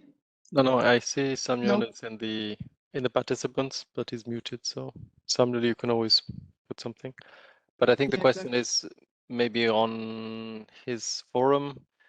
There's a place where he wants to host some discussions. Can he post the link here to his website where people can meet freely outside of it. Samuel says yes. He's All in a right, silent room right now, so he can't speak. Okay. So yes, I think Yeah. so. Yeah. So Yes, Samuel, you for can me post too. in the chat now if someone wants to follow your links. That's fine. It's not a okay. We're not assuming you're. We're not going to block businesses to contact each other, so it's fine. Yeah. That doesn't mean endorsement of any of the No. businesses that you guys may represent, just to, Yes. to clarify. Exactly. You can meet privately, and it's okay to post here that you exist, and people We can are find here you. to assist you all in Yes. equal, yeah, Yes. equally. So with that said, I'll move on to the next question. The eForms data in the developer docs do not always correspond with the fields of the API provided in Swagger. Where can I find documentation for the specific valid fields to use in the API? Carmelo gives an answer. So I think that this was a question that was asked before. I don't know if that satisfies your... Maybe I want to add something else. Yeah. You can Please. use the search field based on the metadata field. And I put an example here. If you want to find a notice where the notice type, oh, I'm not sharing anymore. Don't worry, I will Please continue and I will share again. Yes, but I was reading. All right. You are reading. Let me share it again there. But Sorry. I can share the example. It's there. It's So back. you can see on. that you can make a query. Oh, okay, I will share it. I Please think do, because it seems better. that it doesn't work when you're trying to do something at the same time. So when I go to the expert search and I want to find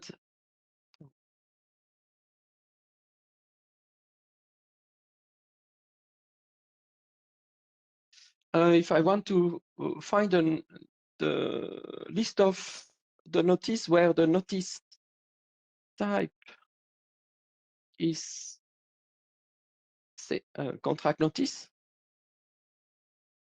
and standard, I can do it like that. You can see the text, but I can do it also BT02 notice. You see? So you can use the metadata field name to find a notice. So you can use what is in the documentation tet.europa.eu. Hello, yes. Christoph, Thanks. yeah. This is me. Christoph, can you hear me? Yes, we can hear you. Yes, thanks for that. I think, yes, that is helpful already. Thank you for that.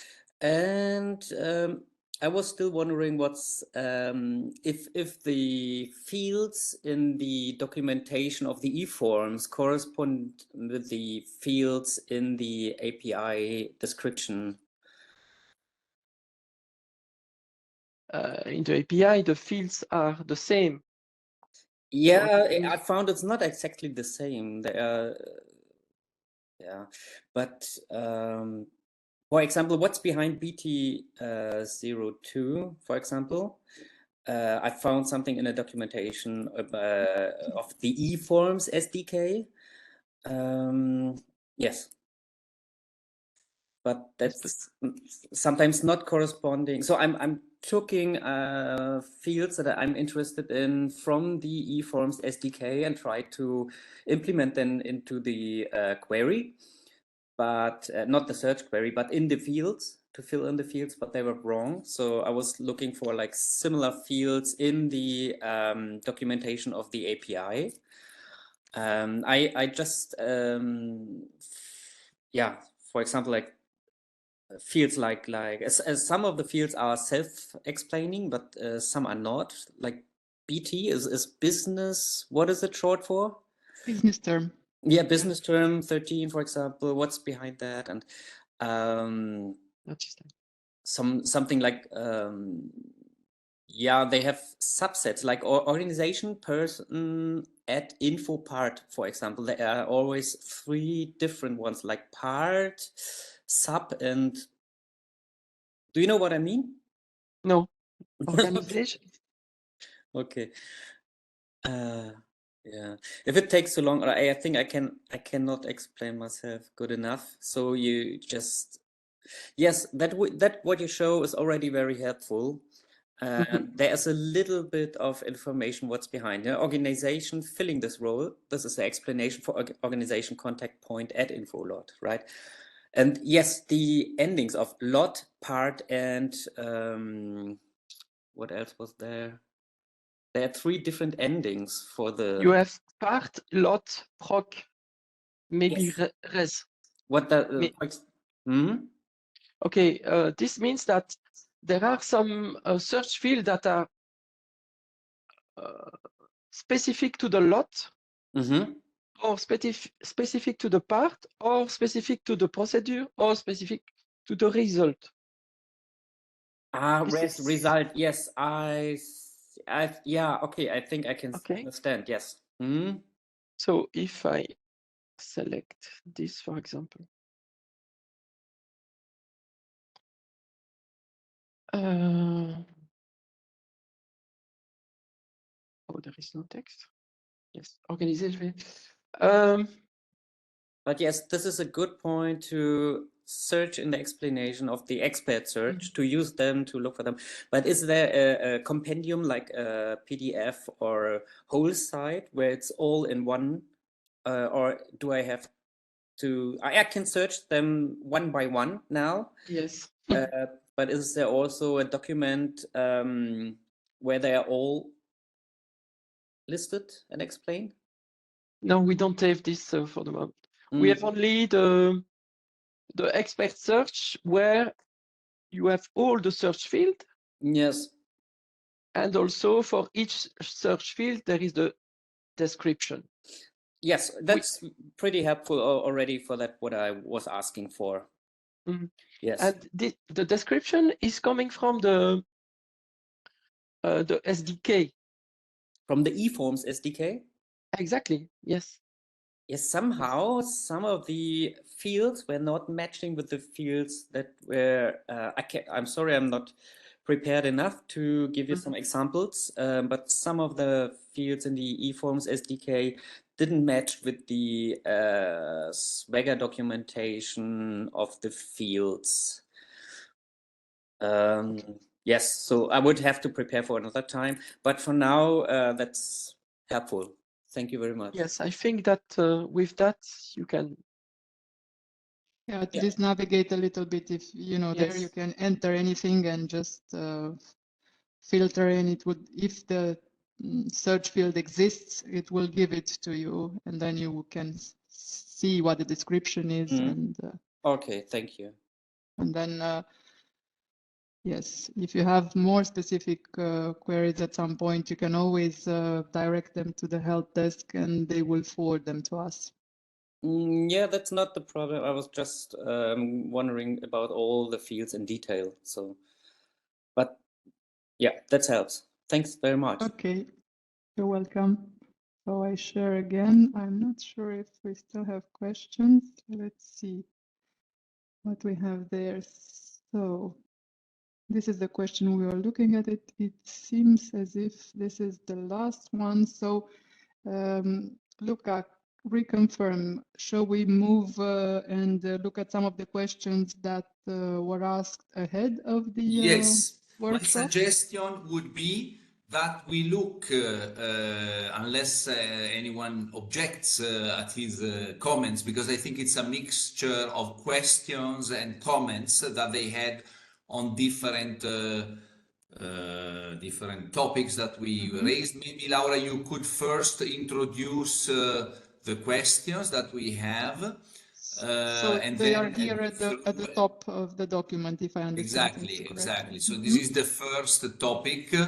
I think we have a few topics, and then with the help also of the persons that formulate, if they so wish, if somebody is not interested, but I think we can provide additional replies. If some of those, I think, that were also already replied in the context of the chat, so probably for some it will be quite quick.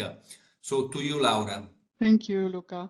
All right, so the first question comment here from Laura Benito. Access to the tender, subscribe, create PDF for Q&A, access to new tender opportunities. To me, this looks as if it's related actually to our sister platform e-tendering, which is for the tendering documents of the EU institutions and which is about to be phased out. But if Laura is with us and she would like to maybe explain in more detail, we can.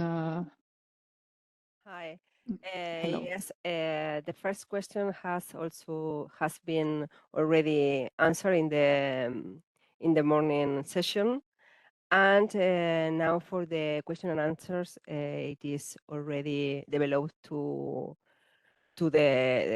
have all the question and answers in a PDF, and the access for the new tender opportunities has been also answered this morning, so it's also All right, but this okay. had nothing to do with TED, just to clarify, with the TED portal, because we don't have questions and answers, or what do you mean? Yeah, just for the other people, because when we will write the questions and the answers, we need to understand what we are answering to, in case, or otherwise Okay. we will just not, we can also disregard this question, huh?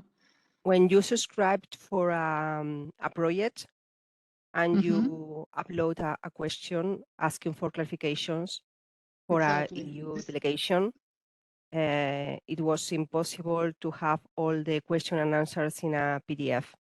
Yeah. So now it is developed, so no But problem this with is that. not on TED. This is what I'm trying to say, that we do not offer this. I don't know in which platform for this is being used, but these are not available on the TED portal. Okay. Okay. Thank you. Thank you. So then, Julia, I think. No overview of the calls to which we have subscribed, no possibility. Again, this PDF file with questions and answers comes up. I don't know if Julia is a colleague of Laura or if she's here or if anybody wants to, or yeah, first of all, if the person who put this comment would like to take the floor, if they are with us. We don't see her online, Laura, no. Okay, then we just skip this question and move to the next one. We have a comment, rather counterintuitive design, says Sebastian. I don't know if Sebastian is with us, Sebastian Laskau. If you are with us, Sebastian, maybe you want to give a more concrete example of what you mean by... Seems not, Laura. All right, then we move on. We have another Sebastian. Use of filters and email report. I'm not sure it's clear either. So if this Sebastian is with us and wants to clarify, that would be appreciated. No. If they are not with us, we move and have a Daryl. Because the library isn't easily accessible, still needs updating in the accessible field because the vision fields are limited. Again, this is not super clear what is meant by the comment that has been made. So if we have Daryl with us, maybe they would like to clarify. Is that the case? We also didn't find him. We have somebody who raised their hands. Richard, please.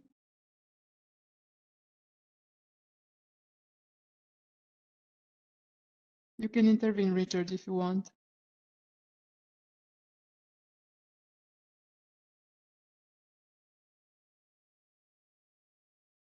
Yes? No? Well, we move on. So the second topic is identified by the colleagues, e-forms, TED and e-forms. Question by yeah, the first question was already answered. That's why it's yellow. All right, so this has been taken. There's somebody else there who wants to say something? No? Then we move to the question of Dimitris, I guess. So we are mostly using XMLs to fetch and reuse the data and find it very challenging to map what we see in the portal with the XML fields. Not sure if there's a detailed, straightforward and consolidated documentation for this somewhere. If yes, it's not in an obvious place. I only found scattered pieces of information here and there. And then our answer is that the documentation is in docs.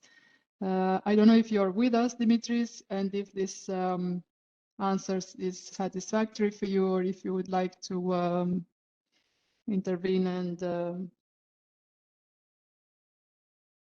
say something. Otherwise, this will be the answer that we will be giving. We've been promoting both the documentation. No, it seems Dimitri is not there. We don't find him. And definitely, we know he will be at the event. And general remark will also publish the replies so that they are accessible. Yeah, of course, we will publish them. Then we move to the comment from David. It's really been the mapping and the fact that the output doesn't have all the fields that should be included. We can't capture them. So I guess that was the challenge, because the question that we had asked upon registering was what challenges have you encountered, or I don't know exactly how it was formulated. But and I don't know if David is with us, but what I understand from his comment is something about the mapping and the output doesn't have all the fields. But David if it's not should there, be there. Do you want to intervene, David?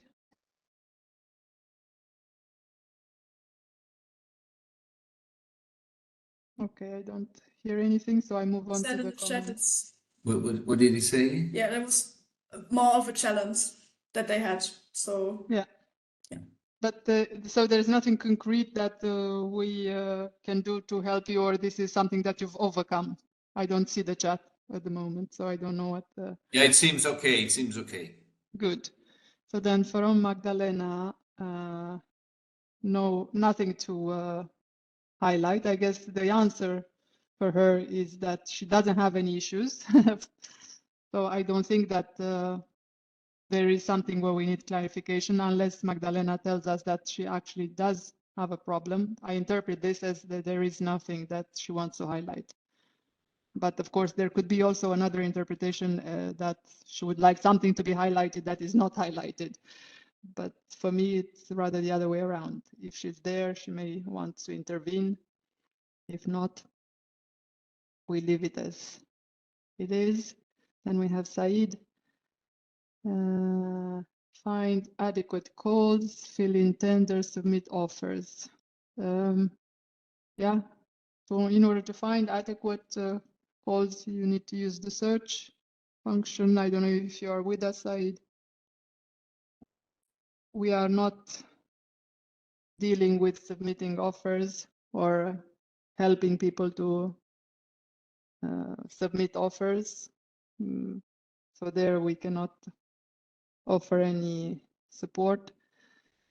I don't know if this is Ute or something else. Sometimes the tender notice doesn't give the deadline for application. Why is this not mandatory? Yeah, this is something we've dealt with. This information is crucial for potential bidders. Sometimes it doesn't give the information about the minimum and maximum participants in the procedure. Yeah, I think that Carl made some comments to this problem. I don't know, Carl. I think it's related. It's similar to the other questions that other people asked. Yeah. Yes, but we'll look for min max participants. I'll see if there's any rules for that. It's a particular case. Thanks. All right. Thank you. Okay.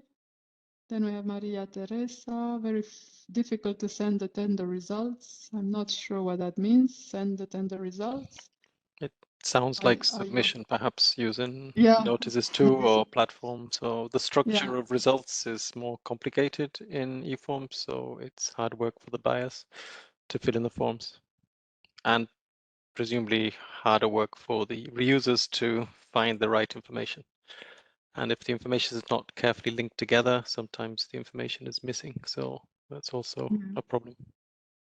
Indeed. So if you have any concrete examples you'd like to submit, Maria Teresa, if you're listening, please feel free to do so. Then Helena, I missed the linkage between the announcement for the same tender. The new structure of the announcement is not so structured as it used to be, not able to make my search agent work well. The link in the alert email will not take me to further notices. That's a problem. Why? The alert mail states that it's sharing just the first numbers. That's misguiding. This is something we are looking into changing, Carmelo, right? So the notifications that people receive by email. This is what I understand that the person is. So the fact that the link doesn't work, that should not be the case. So maybe notify the help desk. I don't know if Helena is with us and wants to say anything. Yeah, this part we've been it's been reported to us from other sources, so we are going to look at how we can, let's say, rearrange the information that is there in the emails that you are getting about the notifications. About the search not working well, I don't know what exactly is not working well, so that's why we would need their a bit of a more clarification. Also, the new structure is not really clear to us how it is more or less structured than the one before. So yeah, we are missing a bit of elements in order to be able to give the best answer that could be given here. Then we have Johan. I'm familiar with the options to download CSV bulk files and XML files. I struggle, however, to extract data from the XML files for fields that are not contained in the CSV bulk download since the notice format has been changed. Ideally, I'd like to have a tool that allows downloading selected fields from the XML files. Could be a piece of Python code or similar. Perhaps something like it already exists somewhere in a code repository. Congratulations. Thank you. So I don't know there if anybody can make comments on this, or do we still need clarifications, or is Johan there? Carmelo, do you have any preliminary comments on this? Is it clear to you what the person is asking? Downloading selected fields from the XML files? Yes, but we want to have a piece of Python to make the query. No, I'm not sure we can give the piece of Python code, but I don't know what. I would like to have a tool to allow the loading selected field on the XML file, so you can use the API. Yeah, so that would be our recommendation and suggestion. We are not in a position to provide, let's say, I think the answer is that we don't have any particular code to do that. But I think what Joachim wants is something that says, don't give me all the XML. Can I choose the files and just get that out? A bit like in the search results, you can customize what you get out. But normally, via the API, you can get the field you want to extract. So maybe this can help you. All right. So that's a good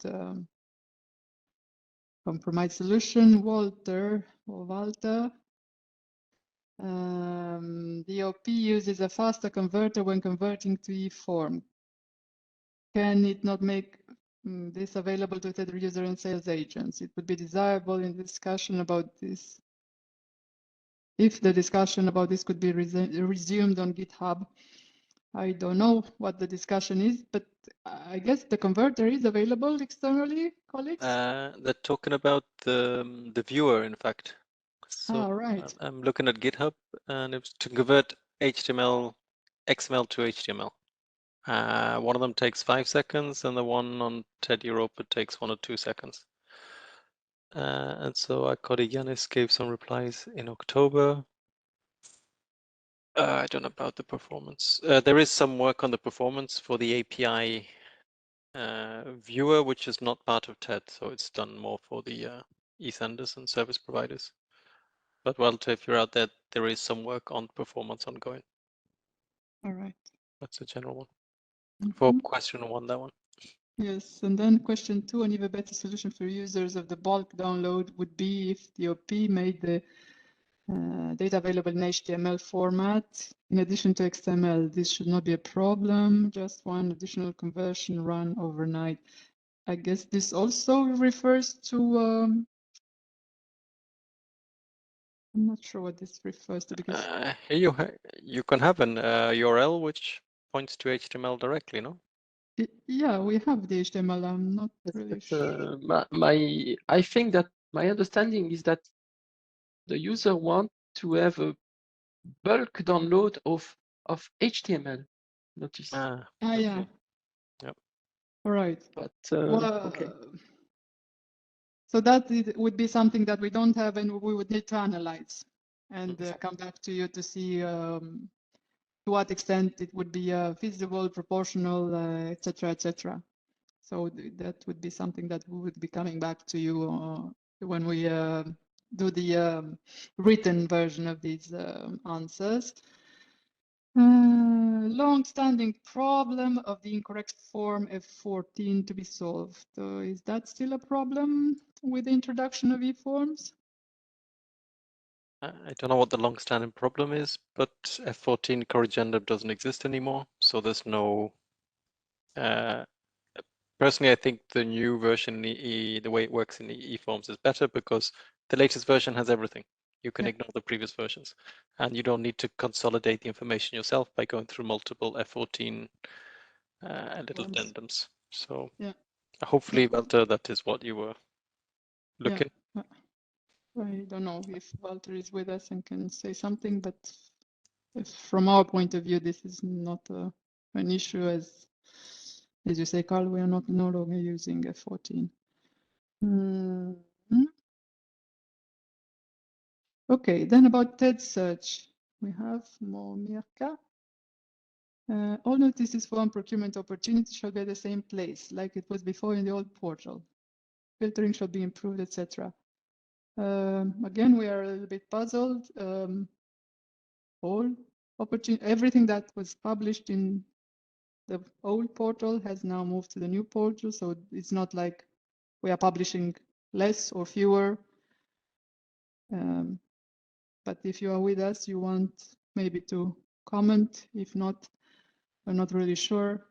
We think we've improved filtering already in this version of the TED portal, but again, if you have a different opinion, it will be very interesting to hear what exactly you miss or you would like to have.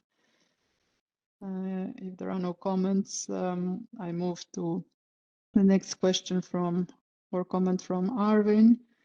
When searching all TED documents in the website, it doesn't retrieve any results. Exactly. You need to look at defining the scope. So there, I don't know if we can show it now, maybe, Carmelo? Yes.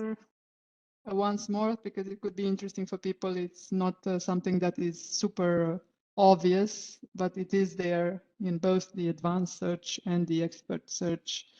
You can define the scope.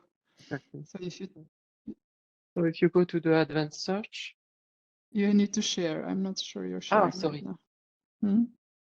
So if you go to the advanced search, Make it much bigger, Carmelo, so sorry. that it's obvious to people what they need to. By default, you have active notice. And if you want to find all notice, you have to select the scope all notice. What you can do is that at the level of your preference, you can decide by default. You can customize this indeed. To see the scope all notice by default. So this can help you. Indeed. So whenever you're logged into your profile, then the scope by default will be all notices, which will allow you to always also see old notices, meaning notices where the deadline is in the past and so on and so forth. Thank you, Carmelo, for that. So I will now take over and share again the questions.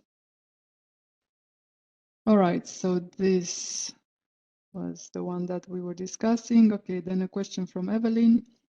The field names in the expert search do not have the same names as in the XML files. I would therefore like to ask where, at which position, which field names the following information can be found in the XML file.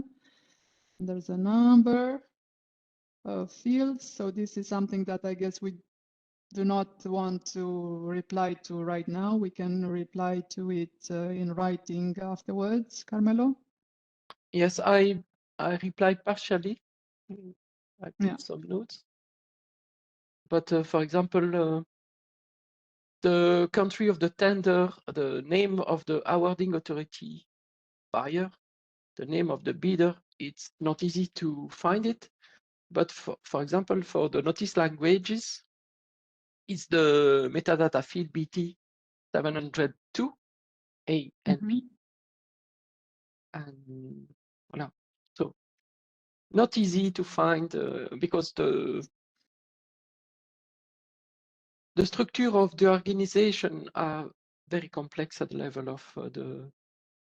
We will fine tune this and then we will publish maybe something that contains more information later at a later point. All right, so here also for corrections, there is a business term that you can use. Sorry for not showing that earlier. All right, so then Peter, I have had issues with loading saved searches. This is something that we have mentioned as well as being one of the issues that we encountered during the switch over from the old to the new portal. To our knowledge, all of these issues have been now solved, but should you still encounter problems, do not hesitate to contact the help desk. Then, Beryl, I cannot easily filter the tenders for my sector field. Again, this is not really clear to us what exactly you would like to do.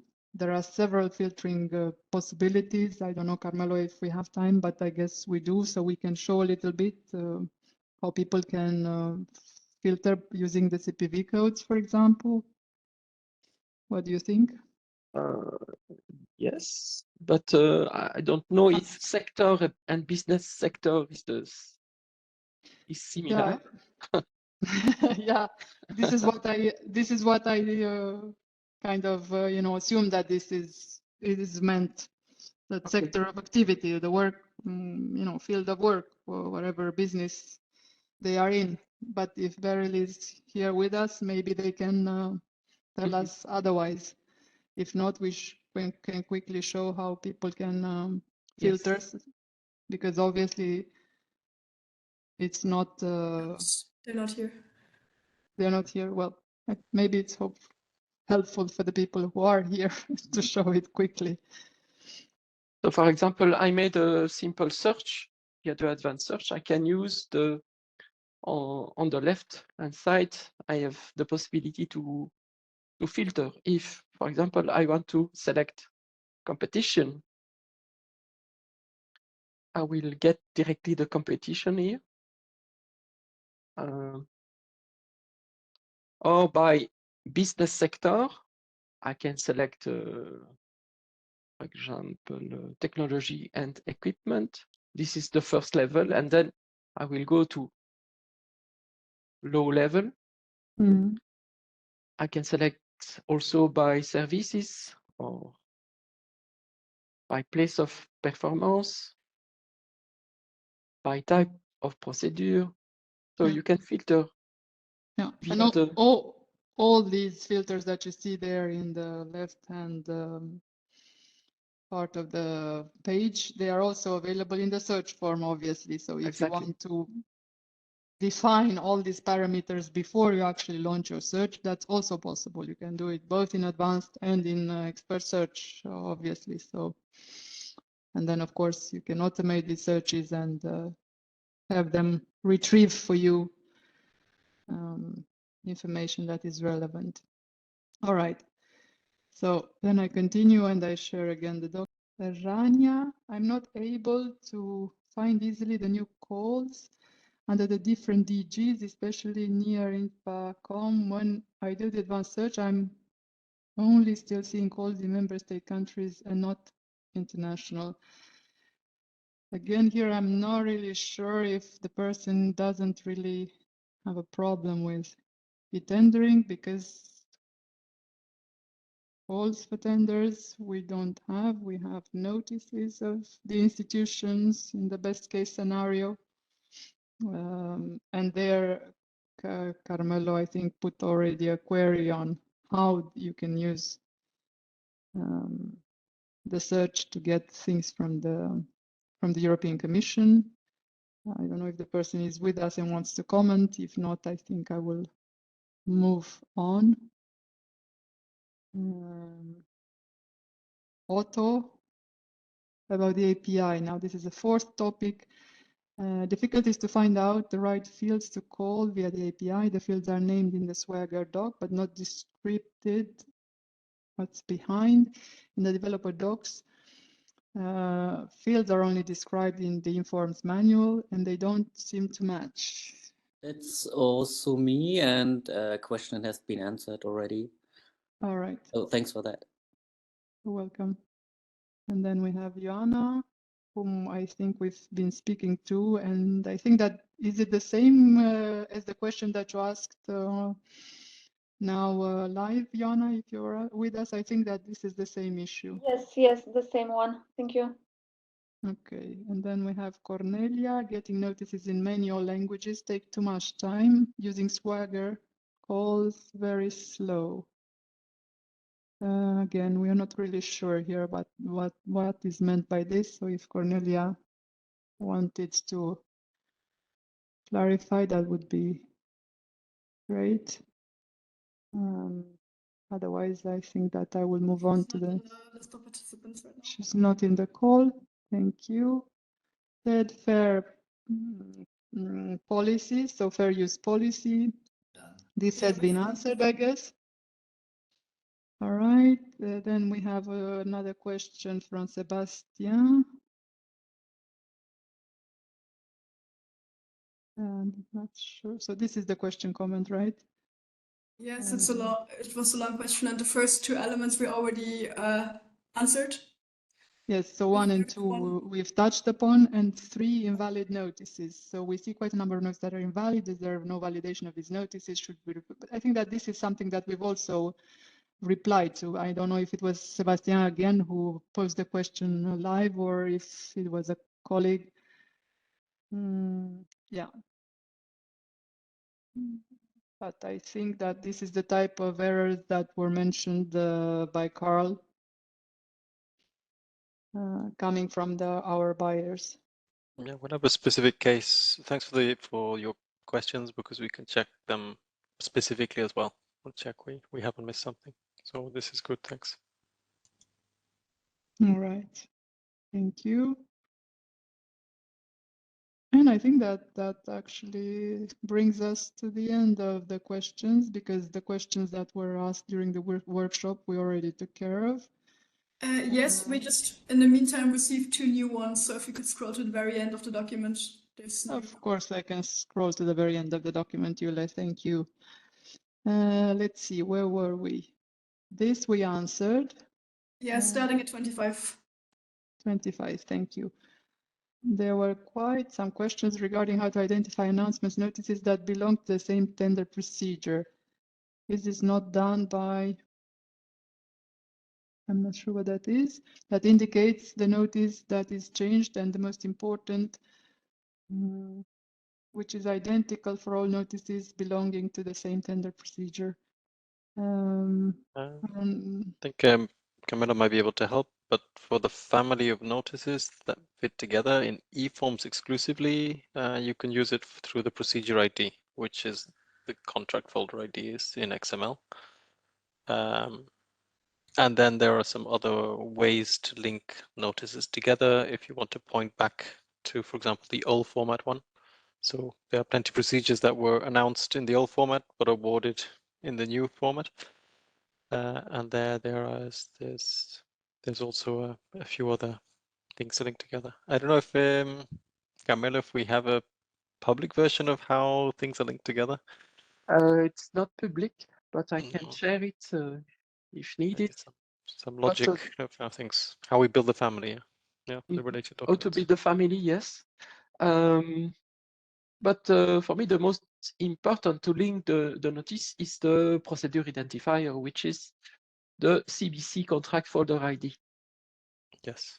So This it's is the what the procedure person identifier. indicates here. Yes, So that is the this most is the important most within the eForms world. So. And the change notice identifier is the reference to the previous notice. Previous notice. For the And change notice. okay, so then we will maybe detail on what people can do, if anything, for procedures that started under the old TED schema and have their results under eForms to see how. So we will do that in writing. Mark, if you're with us, I don't know if you have other comments on this or if you're happy with this answer. Yes, Mark is correct, says Paul.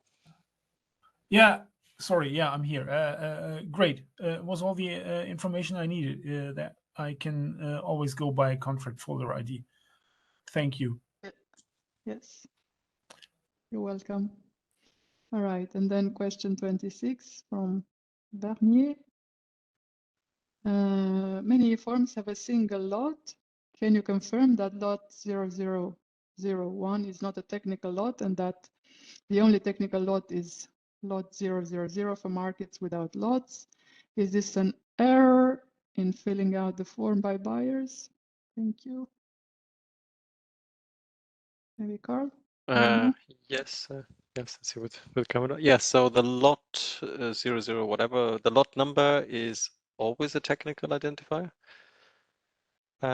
And it's up to each application or system to choose which numbers they have. So often most applications just start with 1, so it ends up being 1 if there's a single lot. And in fact, in eForms, you'll have noticed that every notice must have at least 1 lot, even if there are no lots. So it's the information is structured at lot level, so we have to give a lot number to them.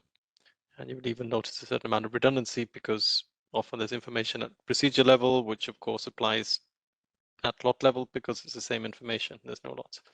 But it's not a technical one. There's no name, there's no forced numbering convention either. So lot 0 does not necessarily mean it's a single lot. You could have a lot 0, a lot 67, a lot 49, and they're just a little bit, they can be random numbers. The only thing you can be sure is that the lot numbers within the notice should link together. But between notices, there's no obligation to keep the same technical number.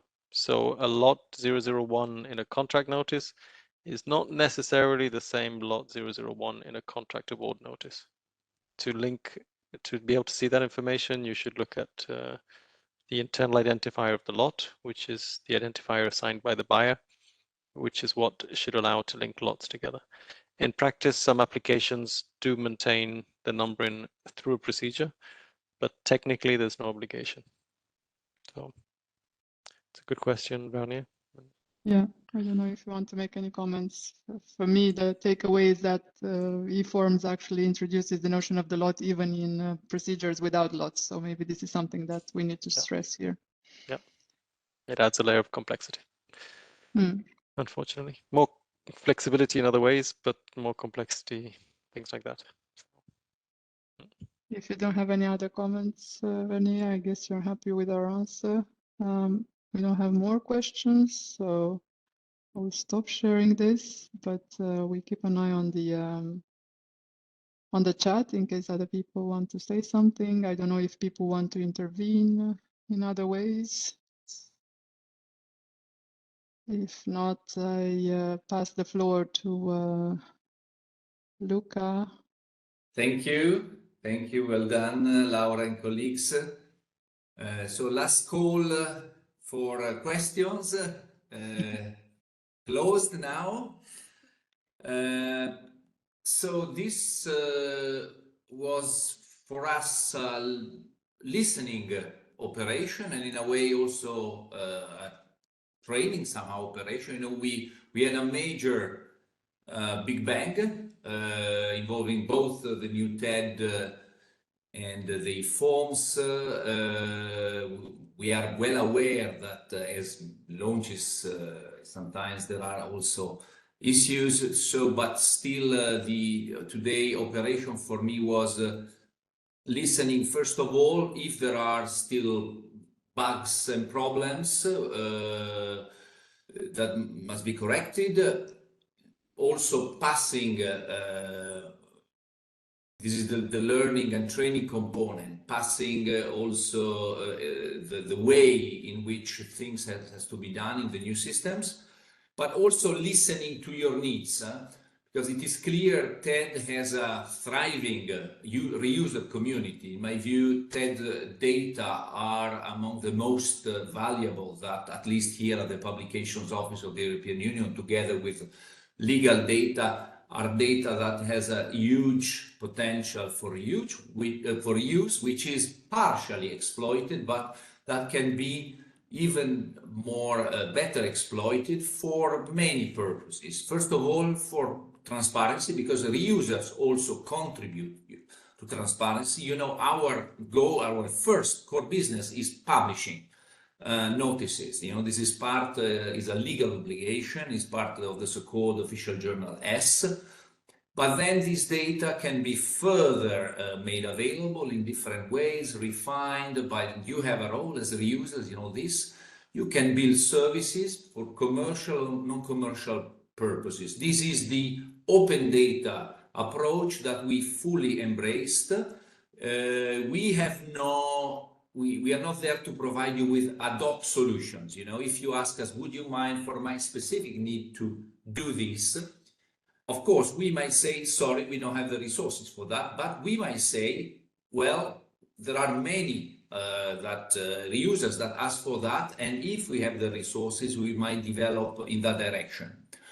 Something you must be aware is that, and you probably heard, we are now moving into linked open data, TED linked open data through a TED semantic web project that is ongoing, has been ongoing for some time, and we hope to be able to present you something at the next meeting. So this meeting, reusers workshop, was born on a very, how do you say, contingent problem, that is to say the migration to new TED, and we thought it is useful, we find it useful to animate and to be in contact with the users community. So our approach would be to keep 2 meetings a year with the TED users community. So the next one would therefore be after the summer break, probably in October, November. We'll inform you about the date as soon as possible. I would also like to mention to you again the event in Brussels, Monday and Tuesday, 29th and 30th of April. If you have not enrolled, please do so. That will also be the chance to discuss about the superpowers of TED data, and what can be done and where should be going. With this, again, thanks very much to the team, to all my colleagues that contributed. You know, you might imagine for me as a newcomer, specifically in the TED area, is also a big learning and training opportunity. And thanks to you for having participated. And see you soon, either in Brussels or online at the event or at the next workshop. You know how to reach us. If there are technical problems, of course, the first channel is always the help desk, but then you probably also have our email addresses to reach us for more general issues. my colleagues of the event management asked me to tell you, if you would be so kind, also to fill in an online a Slido-based evaluation of this event. I don't know if Panos would like to share the QR code. Panos? No, Panos apparently is not there. Maybe okay. So I think with this we'll probably share with you through the mailing list this evaluation. We would also like to have a feedback from you, and for us the meeting was helpful, but for sure there are also possibilities to improve it, and based on your feedback. So again, thanks a lot, and nice afternoon. Goodbye. Thank you. Bye-bye.